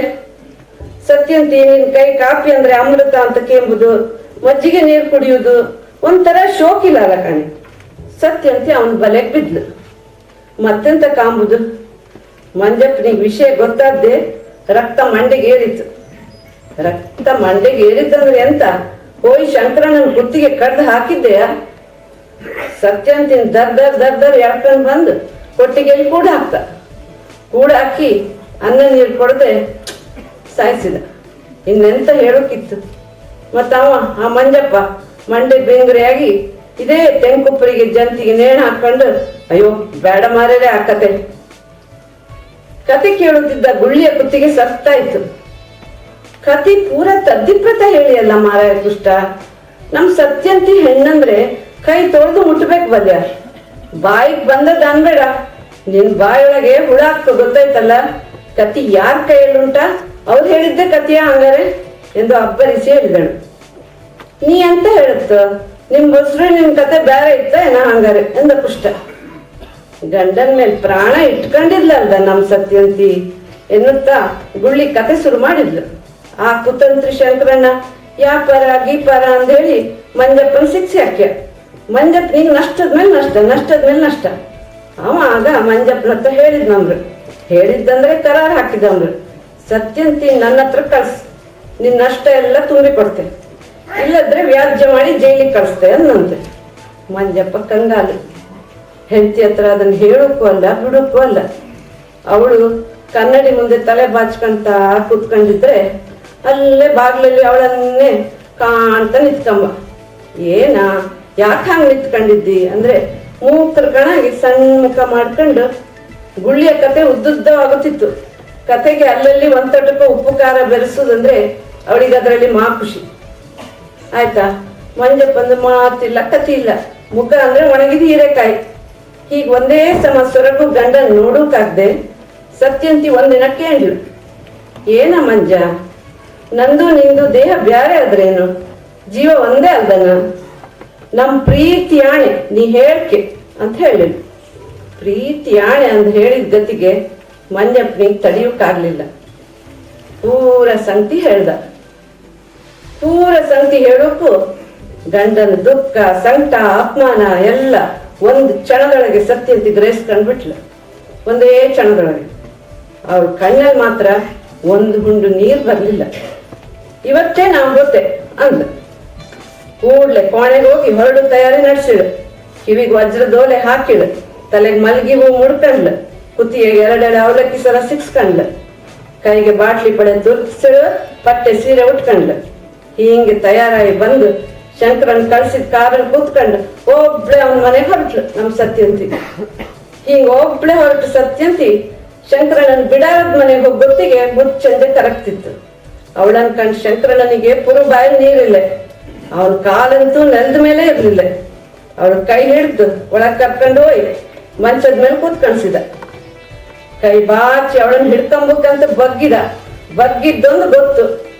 ಸತ್ಯಂತಿ ಏನ್ ಮಾಡಿಳು, ಸತ್ಯಂತಿ ಅವನ ತಲೆ ನೆಡಗೈಯಿಂದ ಬಗ್ಸಿ ಹಿಡ್ಕೊಂಡ್ಲು, ಬಲಗೈಯಿಂದ ಸೆರಗಿನ ಎಡೆಯಲ್ಲಿ ಬಚ್ಚಿಟ್ಕೊಂಡಿದ್ದು ಕುಡು ಕತ್ತಿನ ಹೊರಗೆಳ್ದು ಅವನ್ ಕುತ್ತಿಗೆ ಹಾಕಿಳು. ಹಿಂಗ ಶಂಕರಣ್ಣನ್ ಮುಗಿಸಿದ ಸತ್ಯಂತಿ ಕತ್ತಿ ಕೈಯಲ್ಲಿ ಹಿಡ್ಕೊಂಡೇ ಗುತ್ತಿನ ಮನೆಗೆ ಬಂದು ಮುಟ್ಟೊತ್ತಿಗೆ ನಡು ರಾತ್ರಿ ರಕ್ತ ಹೆಪ್ಪುಗಟ್ಟಿದ ಕತ್ತಿನ ಗಣ್ಣಿಗೆ ತೋರಿಸಿ, ನಾನ್ ಸತ್ಯದವಳು ಹೌದಂತಾದ್ರೆ ಈ ಪಾಪ ತುಂಬಿದ ಲೋಕದಲ್ಲಿ ನೀರ್ಬಾರ್ದು ಅಂತ ಹೇಳಿ ಮಾಯಕಾಗಿ ಬಿಟ್ಲು. ಮಂಜಪ್ಪ ಸತ್ಯ ನನ್ ಸತ್ಯ ಅಂತ ಕೂಗಿ ಕೂಗಿ ಕರ್ದ ಹುಚ್ಚ ಹಿಡ್ದವ್ರ ಹಂಗೆ ಹುಡುಕಿದ್ದು ಕಡೆಗೆ ಎಂತ ಹೇಳ ನಾನು. ಒಂದ್ ರಾತ್ರಿ ಹೊತ್ತಿಗೆ ತೆಂಗಿನ ಉಪ್ಪರಿಗೆ ಮಾಡಿ ಹಗ್ಗ ಹಾಕೊಂಡು ಅಯ್ಯೋ ದೇವ್ರೆ, ಆ ಎಳೆಯ ಬಾಲೆ ಸೂರ್ಯನ ಅವಸ್ಥೆ ಪಾಪದ್ದು ಅಪ್ಪ ಅಬ್ಬೆ ಇಬ್ರು ಹೋಯಿ ಗತಿಗೋತ್ರ ಇಲ್ದೆ ಹೋಯ್ತು. ಅವನ್ ಸೋದರ ಮಾವ ಬೊಂಬೈ ತಕೊಂಡು ಹೋದಂತ್ರಪ್ಪ. ಕತೆ ಸಾಗಿದ್ದಾಗಲೇ ಬಂದು ಕೆಳಜಗಲಿಯಲ್ಲಿ ಕಂಬಕ್ಕೆ ಹೊರಗೆ ಕೂತು ಕೇಳುತ್ತಿದ್ದ ಉಳಿಗದ ಸೀನಣ್ಣ, ಏ ನೀವೆಲ್ಲ ಹೇಳ್ತಾರೋ ಅಂತ ನಿಮ್ಗಿಬ್ರಿಗೂ ಎಂಥದ್ದು ಗೊತ್ತಿಲ್ಲ, ನೀವ್ ಹೇಳತ್ ಒಂದು ಸತ್ಯ ಅಲ್ಲ ಅಂದ. ಮೊನ್ನೆ ರಾಮಯ್ಯ ಸತ್ತದ್ ಹ್ಯಾಂಗಂತ ಮಾಡಿದ್ರಿ? ಭೂತು ಅಲ್ಲ ಪ್ರೇತು ಅಲ್ಲ, ಅದೇ ಅಸೂರ ಮಂಜಪ್ಪನ ಮಗ ಬಂದು ಗುಂಡ ಹಾಕಿ ಅವನ್ ಕೊಂದದ್ದು. ಅಯ್ಯೋ ದೇವ್ರೆ, ಕುಷ್ಟನ್ನು ಗುಳ್ಳಿಯು ಒಟ್ಟಿಗೆ ಚೀರಿದ್ರು, ಉಳಿದವರಿಬ್ರು ದನಿಗೂಡಿಸಿದ್ರು. ಅದ್ ಯಾಕಾದ್ರೂ ಅಂತ ಕಲಿ ಬುದ್ಧಿ ಬಂತಪ್ಪ ಆ ಗಂಡಿಗೆ. ಗುಳ್ಳಿ ಸಂತಾಪ ಪಟ್ಟಳು. ನಮ್ ಒಡೆಯರಂತ ಒಳ್ಳೆ ಜನಕ್ಕೆ ಹೀಗ್ ಮಾಡೋಕ್ಕಾಗೈತೆ ಕುಷ್ಟ ಪರಿತಪಿಸಿದ. ಒಳ್ಳೆ ಜನ. ಶ್ರೀರಣ್ಣ ಜಗಲಿ ಇಳಿದು ಕೆಳಗೆ ಬಂದು ಕುಷ್ಟನ ಹತ್ತಿರ ನಿಂತು ತಗ್ಗಿದ ದನಿಯಲ್ಲಿ ಹೇಳಿದ, ಈ ರಾಮಯ್ಯ ಏನ್ ಸಾಮಾನ್ಯ ಅಲ್ಲ ಗೊತ್ತಾಯ್ತಾ? ಮಳಿಗೆ ಶಂಕರಣ್ಣನ ಕೊಲ್ಸಿದ್ದು ಮತ್ಯಾರು ಅಲ್ಲ, ಅವನೇ ಎಂದ. ಸ್ವಲ್ಪ ಹೊತ್ತು ಅಲ್ಲಿ ಮೌನ, ಯಾರು ಮಾತನಾಡಲಿಲ್ಲ. ಶ್ರೀರಣ್ಣ ಮುಂದುವರಿಸಿದ, ಮಳಿಗೆ ಶಂಕರಣ್ಣನ ಕಂಡ್ರೆ ರಾಮಯ್ಯನಿಗೆ ಕಂಡಪಟ್ಟ ಹಾಗೆ ಇದ್ದಿತ್ತಂಬ್ರು. ವ್ಯಾಪಾರದಾಗ ಅವನ್ನ ಅಡಿ ಹಾಕಂತ ಹಿಕ್ಕಮತ್ತು ಮಾಡಿ ದಮ್ಮ ಮುಗಿಸಿದ್ದೆ. ಮಾಡುದೆಲ್ಲ ಮಾಡಿ ಸೋದರಳಿಯ ಮಂಜಪ್ಪನ ಮೇಲೆ ಅಪವಾದ ಹಾಕಿ ಕೈ ತೊಳ್ಕೊಂಡ. ರಾಮ ದೇವ್ರಂತ ಮನುಷ್ಯ ಹಿಂಗೂ ಮಾಡುದ ಎಂದ ಕುಷ್ಟ. ಹಿಂಗಷ್ಟೇ ಅಲ್ಲ, ಪೂರ ಕೇಂದ್ರೆ ಏನಿಲ್ಲ ಎನ್ನುತ್ತಾ ಸೀನಣ್ಣ ಅವರ ಎದುರು ತುದಿ ಕಾಲಲ್ಲಿ ಕೂತ್ಕೊಂಡು ಸುತ್ತಲಿನ ಕತ್ತಲಿಗೆ ಎಲ್ಲಿಯಾದರೂ ತನ್ನ ಸ್ವರ ತಾಗಿ ಧಕ್ಕೆ ಆಗುವುದು ಎಂದು ಹೆದರುವನಂತೆ ತಗ್ಗಿದ ದನಿಯಲ್ಲಿ ಹೇಳಿದ, ಸತ್ಯಂತಿ ಜೀವ ಇಪ್ಪತ್ತಿಗೆ ಸ್ವಲ್ಪ ಕಾಟ ಕೊಡ್ಲಿಲ್ಲ ರಾಮಯ್ಯ ಒಡೆಯರು. ಮತ್ತೆ ಅವಳನ್ನು ಹಪ್ಪಾಡಿದ್ದು ರಾಮಯ್ಯನೇ. ಸೂರ ಸಣ್ಕಿದ್ದಾಗ ಈ ರಾಮಯ್ಯ ಕ್ವಾಣೆಗೆ ಬಂದು ತನ್ನ ಅಬ್ಬೆ ಮೇಲೆ ಕೈ ಹಾಕುದನ್ನು ಕಂಡಿದ್ನಂತೆ. ಅದನ್ನೆಲ್ಲ ಕಂಡೆ ಹಿಂಗ್ ಬಂದು 12 ವರ್ಷದ ಹಾಗೆ ತೀರ್ಸ್ಕೊಂಡು ಹೋದ. ಹೌದಾ ಎಂದ ಕುಷ್ಟನ ಸ್ವರದಲ್ಲಿ ನಮಗೆ ಇದ್ದಂತಿರಲಿಲ್ಲ. ಎಂತ ಕತಿ ಮಾರಾಯ ಎಂದು ಗುಳ್ಳಿ ತಲೆ ಅಲ್ಲಾಡಿಸಿದ್ಲು. ಕತಿಯ ಗಿತಿಯ? ನಾನೇ ನಿಮ್ ಕತೆ ಹೇಳಿದ್ದಲ್ಲ ಇಷ್ಟೊತ್ತು. ಕತಿ ಗಿತಿ ಹೇಳೋಕ್ ನಂಗೇನ್ ಬರ್ತಿಲ್ಲ, ಪುಸ್ತಕ ಮೊದ್ಲೇ ಇಲ್ಲ, ಗೊತ್ತಾಯ್ತಲ್ಲ ಅಂತ ಹೇಳಿ ಶ್ರೀನಣ್ಣ ಅಲ್ಲಿಂದ ಎದ್ದು ಹೋದ. ಆಯಿತು, ಕುಂದಾಪುರದ ಕನ್ನಡ ಆಯಿತು, ಇನ್ನು ಮೇಲೆ ಸಿರಿಸಿ ಕುಮಟಾದ ಕನ್ನಡದ ಒಂದು ಭಾಗ್ಯ ಅಂತಂದರೆ ಇಷ್ಟೊಂದು ಕನ್ನಡಗಳಿವೆ. ಒಂದೊಂದು ಕನ್ನಡನೂ ಅಷ್ಟೇ ಚಂದದ್ದು. ಈಗ ಶ್ರೀಧರ್ ಬೆಳಗಾರರು ತಮ್ಮ ಕತೆ ಹೇಳ್ತಾರೆ. ವಿದ್ಯಾರ್ಥಿಯವರು ಕಥೆಯನ್ನು ಹೇಳಿ ಅಂತ ಹೇಳಿದ್ದಾರೆ. ಬಹುಶಃ ಬಹಳ ಮುಖ್ಯವಾದಂಥ ಕತೆ ಹೇಳುವ ಘನವಾದಂಥ ಲೋಕೋಪಯೋಗವಾದಂಥ ಒಂದು ಕಾರ್ಯ ಅಂತಂದರೆ, ಮಕ್ಕಳು ಹಠ ಮಾಡಿದಾಗ ಊಟ ಮಾಡಬಲ್ಲ ಅಂತ ಅಂದಾಗ ಅವ್ರಿಗೆ ಊಟ ಮಾಡಿಸೋದು, ಮತ್ತು ಹಾಗೆಯೇ ನಿದ್ದೆ ಬರದಿದ್ದರೆ ನಿದ್ದೆಗೆ ಅವರನ್ನು ಕಳಿಸುವಂಥ ಒಂದು ಲೋಕೋಪಯೋಗಿಯಾದಂಥ ಒಂದು ವ್ಯವಸ್ಥೆಯನ್ನು ಕತೆ ಹೇಳೋದ್ರ ಮೂಲಕ ಮಾಡೋದಿದ್ರೆ ಈ ಎರಡೂ ಕೆಲಸಗಳ ಬಹುಶಃ ಈಗಾಗಲೇ ಅರ್ಧದಷ್ಟು ಆಗಿರಬೇಕು ಅಂತ ನಾನು ಅಂದ್ಕೊಂಡಿದ್ದೇನೆ. ಮತ್ತು ಕತೆ ಹೇಳುವಾಗ ಮತ್ತೊಂದು ಅರೇಂಜ್ಮೆಂಟ್ ಎಲ್ಲ ಮಾಡಬೇಕಾಗಿತ್ತು. ಯಾಕೆಂದರೆ ಕೆಲಸದಲ್ಲಿ ಅದು ಚಕ್ರ ಇದ್ದ ಹಾಗೆ ನಮ್ಮನ್ನೆಲ್ಲ ಯಕ್ಷಗಾನ ಮತ್ತು ಮಕ್ಕಳಲ್ಲಿ ರಂಗಸ್ಥಳದ ಮೇಲೆ ಒಂದೇ ಪಾತ್ರ ಇದ್ದಾಗ ಕೂಡ ಅವನಿಗೆ ಹಿನ್ನೆಲೆಯಾದಂಥ ಭಾಗವತ ಸಾರಥಿಯಾಗಿ ಅವನಿಗೆ ಹೂಗನ್ನುವಂಥ ವ್ಯವಸ್ಥೆಯನ್ನು ಮಾಡಿಕೊಟ್ಟು ಆ ಕಥೆಯನ್ನು ಹೂಗಂತಂದ್ರೆ ಅದು ಫುಲ್ ಸ್ಟಾಪ್ ಅಲ್ಲ, ಅದು ಮುಂದುವರಿಯ ಅಥವಾ ಮೌನವನ್ನು ಭಂಗ ಮಾಡುವಂಥದ್ದು. ಬೇತಾಳ ಕಥೆಗಳಲ್ಲಿ ಕೂಡ ಬೇತಾಳ ರಾಜ ವಿಕ್ರಮ ಹೂ ಅಂತ. ಹಾಗಾಗಿ ಈ ರೀತಿಯ ಹೂ ಅನ್ನುವಂಥದ್ದನ್ನು ನಿಮ್ಮ ಪಾಡಿಗೆ ನೀವು ಮನಸ್ಸಿನಲ್ಲೇ ಮಾಡಿಕೊಳ್ಳಿ. ನಾನು ಆದಷ್ಟು ಮಟ್ಟಿಗೆ ಕಥೆಯನ್ನು ಓದೋದಿಲ್ಲ, ಕಥೆಯನ್ನು ಹೇಳುತ್ತೇನೆ ಅಂತ ಒಂದು ಪ್ರಯೋಗಕ್ಕೆ ನಾನು ಇವಾಗ ನನ್ನನ್ನು ನಾನು ಒಡ್ಡಿಕೊಳ್ತೇನೆ. ಇಲ್ಲಿ ನನ್ನ ಮೂಲಕ ನಾನು ಕಥೆ ಹೇಳಿದ್ರು ಕೂಡ ನನ್ನ ಮೂಲಕ ನೀವು 3 ಮುಖ್ಯ ಪಾತ್ರಗಳನ್ನ ವಾಸ್ತವ, ರಾಜಾರಾಮ ಮತ್ತು ವೆಂಕಟಪ್ಪ ಅನ್ನುವಂಥ 3 ಜನರನ್ನು ನೀವು ನೋಡ್ತೀರಿ ಮತ್ತು ಕೇಳ್ತೀರಿ. ಒಂದು ಫೋಟೋದ ನೆಗೆಟಿವ್ ಅನ್ನುವಂಥದ್ದು ಇದೊಂದು 6 ವರ್ಷದ ಹಿಂದೆ ನಾನು ಬರೆದಂಥ ಕಥೆ ಅದು ಸಂಕಲನ ಕೂಡ ಬಂತು. ಅದೇ ಕಥೆಯನ್ನು ನಾನು ಹೇಳ್ಬೇಕು ಇವತ್ತು. ಇದೊಬ್ಬ ಅಸಾಧಾರಣ ಫೋಟೋಗ್ರಾಫರ್ನ ಕತೆ. ಅವನು ಎಷ್ಟು ಅಸಾಧಾರಣದಂಥ ಫೋಟೋಗ್ರಾಫರ್ ಅಂತಂದ್ರೆ, ಮುಳುಗಿ ಹೋದಂಥ ಊರಿಗೆ ಮರುಜನ್ಮದ ಒಂದು ಆಲ್ಬಮ್ ಅನ್ನು ಸೃಷ್ಟಿ ಮಾಡಿಕೊಟ್ಟು ಆ ಊರಿಗೆ ಪುನಃ ಒಂದು ವರ್ಷವನ್ನು ಕೊಟ್ಟಂತ ಅಥವಾ ಇದೇ ಒಂದು ಬರೆದಿದ್ರೆ ಅವನ ಅಸಾಧಾರಣವಾದಂತಹ ಫೋಟೋಗ್ರಫಿಯ ಶಕ್ತಿ ಹೇಗಿತ್ತು ಅಂತಂದ್ರೆ, ನೆನಪಿನ ಶಕ್ತಿಯನ್ನ ಕಳೆದುಕೊಂಡು ನೆಗೆಟಿವ್ ಆದಂತಹ ಈ ವೆಂಕಟಪ್ಪನ ಮನಸ್ಸಿಗೆ ಪುನರ್ ಮುದ್ರಣವನ್ನ ಕೊಡೋದಕ್ಕೆ ಸಾಧ್ಯವಿದೆ ಅನ್ನುವಂಥ ಒಂದು ಚಾಲೆಂಜ್ ಅನ್ನ ಈ ಫೋಟೋಗ್ರಾಫರ್ ಸ್ವೀಕರಿಸ್ತಾನೆ. ಹಾಗಾಗಿ ಈ ಫೋಟೋಗ್ರಾಫರ್ ತನ್ನ ಅಸಾಧಾರಣವಾದಂತಹ ಒಂದು ಕಲಾತ್ಮಕತೆಯೊಂದಿಗೆ ಈ ವೆಂಕಟಪ್ಪನ ಒಂದು ಅಪರೂಪದ ವಿಚಿತ್ರವಾದಂತಹ ಸನ್ನಿವೇಶವನ್ನು ಹೇಗೆ ಮುಖಾಮುಖಿ ಆಗ್ತೇನೆ ಮತ್ತು ಅದರಲ್ಲಿ ಆತ ಕಂಡುಕೊಳ್ಳುವಂತಹ ಸತ್ಯ ಎಂತದ್ದು ಅನ್ನೋದನ್ನು ನಾನು ಮುಂದೆ ಹೇಳುವಂತಹ ಕಥೆಯಲ್ಲಿ ನೀವು ಕಾಣ್ತಾ ನೋಡ್ತಾ ಬಹುಶಃ ಕೇಳ್ತಾ ಹೋಗಕ್ಕೆ ಸಾಧ್ಯ ಇದೆ ಅಂತ. ಈ ನಮ್ಮ ಫೋಟೋಗ್ರಾಫರ್ನ ಹೆಸರು ವಾಸುದೇವ ಅಂತ. ಅವನದೊಂದು ಸ್ಟುಡಿಯೋ ಇದೆ ಸಣ್ಣಪೇಟೆಯಲ್ಲಿ. ಅವನ ದಿನ ಬೆಳಿಗ್ಗೆ ಆ ಸಣ್ಣ ಪೇಟೆಯಲ್ಲಿ ಆಜುಬಾಜಿನ ಅಂಗಡಿಗಳು ತೆರೆಯುವ ಮುಂಚೆನೆ ಉಡೋಡಿ ಹಾಜರಾಗ್ಬಿಡ್ತಿದ್ದ. ಅವನು ಬರೋ ಹೊತ್ತಿಗೆ ಆಗಾಗಲೇ ಮುನ್ಸಿಪಾಲಿಟಿ ಹೆಂಗಸರೆಲ್ಲ ಅಲ್ಲಿ ರಸ್ತೆಯನ್ನ ಗುಡಿಸ್ತಾ ಇದ್ರು. ಆ ಧೂಳು ಆ ಬಿಸಿಲಲ್ಲಿ ಕಾಣಿಸ್ತಾ ಇತ್ತು, ಹೋಗ್ತಾ ಇತ್ತು. ಶಾಲಾ ಮಕ್ಕಳು ನೀಲಿ ಬಟ್ಟೆಯ ಉಡುಪುಗಳನ್ನು ಧರಿಸಿಕೊಂಡು ಶಾಲೆಗೆ ಯೂನಿಫಾರ್ಮ್ ಹಾಕೊಂಡು 2 ಜನ ಹಾಕೊಂಡು ಹೋಗ್ತಾ ಇದ್ರು. ಆಗಷ್ಟೇ ಬಂದಂತ ಹಳ್ಳಿಯ ರಾತ್ರಿ ವಸ್ತು ಬಸ್ಗಳಿಂದ ಜನ ಎಲ್ಲ ಇಳಿತಾ ಇದ್ರು. ಇಂಥ ಸಂದರ್ಭದಲ್ಲಿ ಆ ಸರ್ಕಲ್ನಿಂದ ಆಚೆಗೆ ಇದ್ದಂತ ತನ್ನ ಒಂದು ಹಳೆಯ ಸ್ಟೋರ್, ಅದೊಂದು ಅಟ್ಟದ ಮೇಲಿದೆ. ಹೊರಗಿನಿಂದ ಒಂದು ಪಾವಟಿಗೆ ಇರುವಂತ ಮರದ ಏಣಿ ಇದೆ. ಅದರಿಂದ ಹೋಗ್ಬೇಕು. ಅವನು ನೋಡ್ತಾನೆ ದಿನಾಲು. ಇವತ್ತು ಕೂಡ ವಾಸುದೇವ ದೂರದಿಂದ ಸರ್ಕಲ್ ನಿಂತು ತನ್ನ ಸ್ಟುಡಿಯೋವನ್ನ ಹೊರಗಿನಿಂದ ನೋಡ್ತಾನೆ. ಆ ಏಣಿಯ ಕೊನೆಯ ಮೆಟ್ಟಿನ ಮೇಲೆ ಒಬ್ಬ ವ್ಯಕ್ತಿ ನೋಡ್ತಾ ಇರ್ತಾನೆ. ಅವನ ಆ ವ್ಯಕ್ತಿ ನೋಡುವಂತ ಆಚೆ ಈಚೆ, ಆ ಸ್ಟುಡಿಯೋದ ಆಚೆ ಈಚೆ ಯಾವುದೋ ಕಾಲದಲ್ಲಿ ಆ ಊರಿಗೆ ಬಂದಂತ ಕಂಪನಿ ನಾಟಕದಲ್ಲಿ ಅತಿಥಿಯಾಗಿ ಬಂದಂತ ಒಂದು ಸಿನಿಮಾ ನಟನ ಒಂದು ಭಾವಚಿತ್ರ ನಗುತ್ತಾ ಇದೆ ಚೌಕಟ್ಟಿನಲ್ಲಿ. ಮತ್ತೆ ಇತ್ತೀಚೆಗೆ ಮತ್ತೊಂದು ಈ ಕಡೆಗೆ ಅವನ ಪಕ್ಕದಲ್ಲಿ ಯಾವುದೋ ಒಬ್ಬ ರಾಜಕಾರಣಿ ಆ ಊರಿಗೆ ಬಂದು ಶಂಕುಸ್ಥಾಪನೆ ಮಾಡಿದಂತ ಒಂದು ಚಿತ್ರವನ್ನು ಕೂಡ ಈ ಕಡೆ ಇದೆ. ಹೀಗೆ ಅವನ ಒಂದು ಫ್ರೇಮ್ ಹಾಕಿ ನೋಡುವಂತ ಒಂದು ಕ್ಯಾಮರಾ ಕಣ್ಣಿನಿಂದ ವಾಸುದೇವ ನೋಡಿ ಅವಸರದಿಂದ ಆತ ಆ ಮೆಟ್ಟಿಲನ್ನು ಹತ್ತಿ ಅವನನ್ನ ನಕ್ಕು ಸ್ವಾಗತಿಸಿ ಒಳಗೆ ಕರೀತಾನೆ. ಅವನ ಒಳಗೆ ಅಲ್ಲಿರುವಂತಹ ಪತ್ರಿಕೆಗಳನ್ನೆಲ್ಲ ಆದಿಸದ್ದೆಲ್ಲ ಮೇಲೆತ್ತಿಟ್ಟು ಕಿಟಕಿಯನ್ನು ತೆಗೆದು ಬೆಳಕು ಹಾಕಿ ಅವನಿಗೆ ಸೆಟ್ ಮಾಡಿ ಕುರ್ಚಿ ಹಾಕಿ ಬಾ ಅಂತ ಗಿರಾಕಿಯ ಲೆಕ್ಕದಲ್ಲಿ ಆತನನ್ನ ಕರೀತಾನೆ. ಆ ಗಿರಾಕಿ ಒಳಗೆ ಬರ್ತಾ ಆತ ಹೇಳ್ತಾನೆ, ಬಹುಶಃ ನಿಮಗೆ ನನ್ನ ಪರಿಚಯ ಆಗಲಿಲ್ಲ ಅಂತ ಅನಿಸ್ತದೆ. ನಾನು ಫೋಟೋ ಹೊಡ್ಸ್ಕೊಂಡು ಬಂದವನಲ್ಲ. ನನ್ನ ಹೆಸರು ರಾಜ, ನಾನು ಲಾಲ್ಗುಡಿಯ ವೆಂಕಟಪ್ಪ ಅವನ ಮಗ ಅಂತ ಹೇಳ್ತಾನೆ. ಯಾವಾಗ ಲಾಲ್ಗುಡಿ ಮತ್ತು ವೆಂಕಟಪ್ಪ ಎರಡು ಹೆಸರು ವಾಸುದೇವನ ಕಿವಿನಲ್ಲಿ ಬಿದ್ದು ಅನೇಕ ರೀತಿಯ ನೆನಪಿನ ದೀಪಗಳು ತಟ್ಟ ಅಂತ ಅವನ ಮನಸ್ಸಿನೊಳಗೆ ಹೊತ್ಕೊಂಡ್ಬಿಡ್ತವೆ.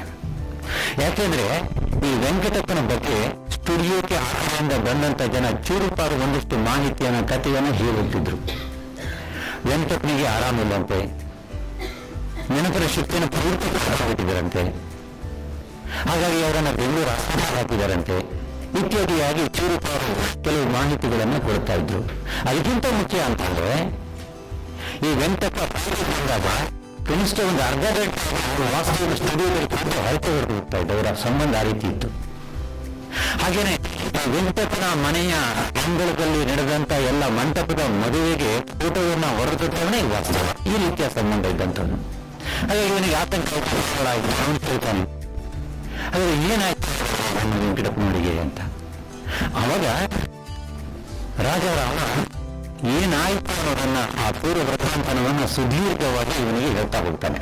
ಇದು 2ನೇ ಭಾಗ ಆ ಕಥೆಯದು. ವೆಂಕಟಪ್ಪ ಒಂದ್ಸಲ ಉಳುವಿ ಜಾತ್ರೆಗೆ ಹೊರಟವನು ದಾರಿ ಕೊಟ್ಟಿರ್ತಾನೆ.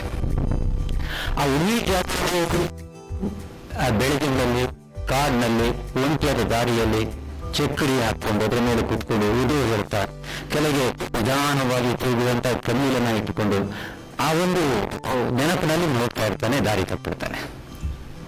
ದಾರಿ ತಪ್ಪಿಕೊಂಡು ಉರುಳಿ ಹೋಗುವ ಬದಲು ಕಾಡಿನಲ್ಲಿ ಅಜ್ಞಾತವಾಗಿದ್ದಂತ ಒಂದು ಜಲಪಾತ, ಅದರ ಆಚೆಯುವಂತಹ ಭೂಮಿಯನ್ನ ಆ ಸೇರ್ತಾನೆ, ನೋಡ್ತಾನೆ. ಅವನಿಗೆ ಎಷ್ಟು ಸಂತೋಷ ಆಯ್ತು ಅಂತಂದ್ರೆ, ಇಳುವೆ ಜಾತ್ರೆಗೆ ಹೋಗಿದ್ರೂ ಪರವಾಗಿಲ್ಲ, ಇದು ಎಷ್ಟೊಂದು ಸುಂದರವಾದ ಆಕರ್ಷಕವಾದ ಜಾಗ ಅಂತಂದ್ರೆ ಬಹುಶಃ ನನ್ನ ಜನ್ಮ ಸಾರ್ಥಕ ಇಲ್ಲ ಅಂತ ಹೇಳಿ ಅವನು ಮೂಲ ಊರನ್ನ ಬಿಟ್ಟು ಈ ಹೊಸದಾದಂತಹ ಪ್ರದೇಶ ಜಲಪಾತ ಮತ್ತು ಪಾಳು ಭೂಮಿಯಲ್ಲಿ ಬಂದು ತನ್ನ ಸಂಸಾರವನ್ನು ಆರಂಭ ಮಾಡ್ತಾನೆ. ಅವನ ಸಂಸಾರ ಆರಂಭ ಮಾಡುವಂತಹ ಪ್ರದೇಶ ಇದೆಯಲ್ಲ, ಜಾಗ ಇದೆಯಲ್ಲ, ಅದಕ್ಕೆ ಯಾವ ಇತಿಹಾಸವೂ ಇರಲಿಲ್ಲ. ಅಲ್ಲಿ ಯಾರು ಸಹ ಇರಲಿಲ್ಲ, ಯಾರು ಇನ್ನೂವರೆಗೆ ಹುಟ್ಟಿರಲಿಲ್ಲ, ಮದುವೆ ಆಗಿರಲಿಲ್ಲ, ಅಲ್ಲಿ ಹಬ್ಬಗಳಿರಲಿಲ್ಲ, ತೇರಳಿರಲಿಲ್ಲ, ಏನೂ ಆಗಿರಲಿಲ್ಲ ಅಲ್ಲಿ.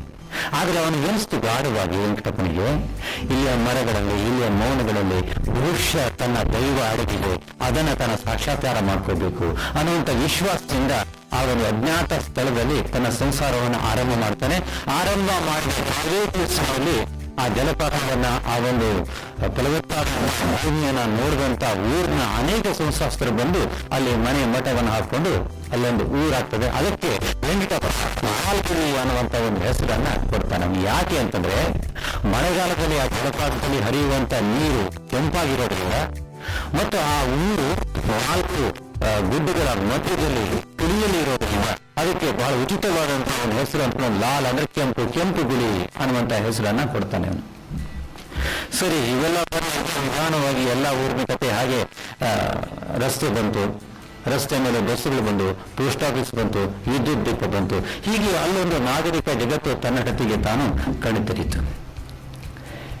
ವಿಶೇಷ ಅಂತಂದ್ರೆ ಈ ವೆಂಕಟಪ್ಪನ ಮಾಲ್ಕಿ ಸರಹದ್ದಿನ ಒಳಗೆ ತೋಟದಲ್ಲಿ ಆ ಜಲಪಾತ ಬರೋದು. ಹಾಗಾಗಿ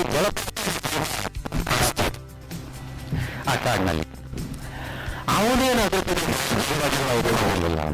ಇದೇನು ತನದಂತ ದೊಡ್ಡ ಆಸ್ತಿ ಅಂತ. ಯಾಕೆ ಅಂತಂದ್ರೆ ಅಷ್ಟೊತ್ತಿಗಾಗಲೇ ವಾಸುದೇವ ಈ ಅದ್ಭುತ ಆಕರ್ಷಕವಾದಂತಹ ಜಲಪಾತದ ಚಿತ್ರವನ್ನ ಪ್ರಕಟ ಮಾಡಿ ಅದರೊಂದು ಒಂದು ವರದಿಯನ್ನೆಲ್ಲ ಪತ್ರಿಕೆಗೆ ಕೊಟ್ಟು ಸಾಕಷ್ಟು ಜನ ಬರುವ ಹಾಗೆ ಒಂದು ವ್ಯವಸ್ಥೆ ಆಗ್ಬಿಡ್ತೈತಿ ಅಲ್ಲಿ.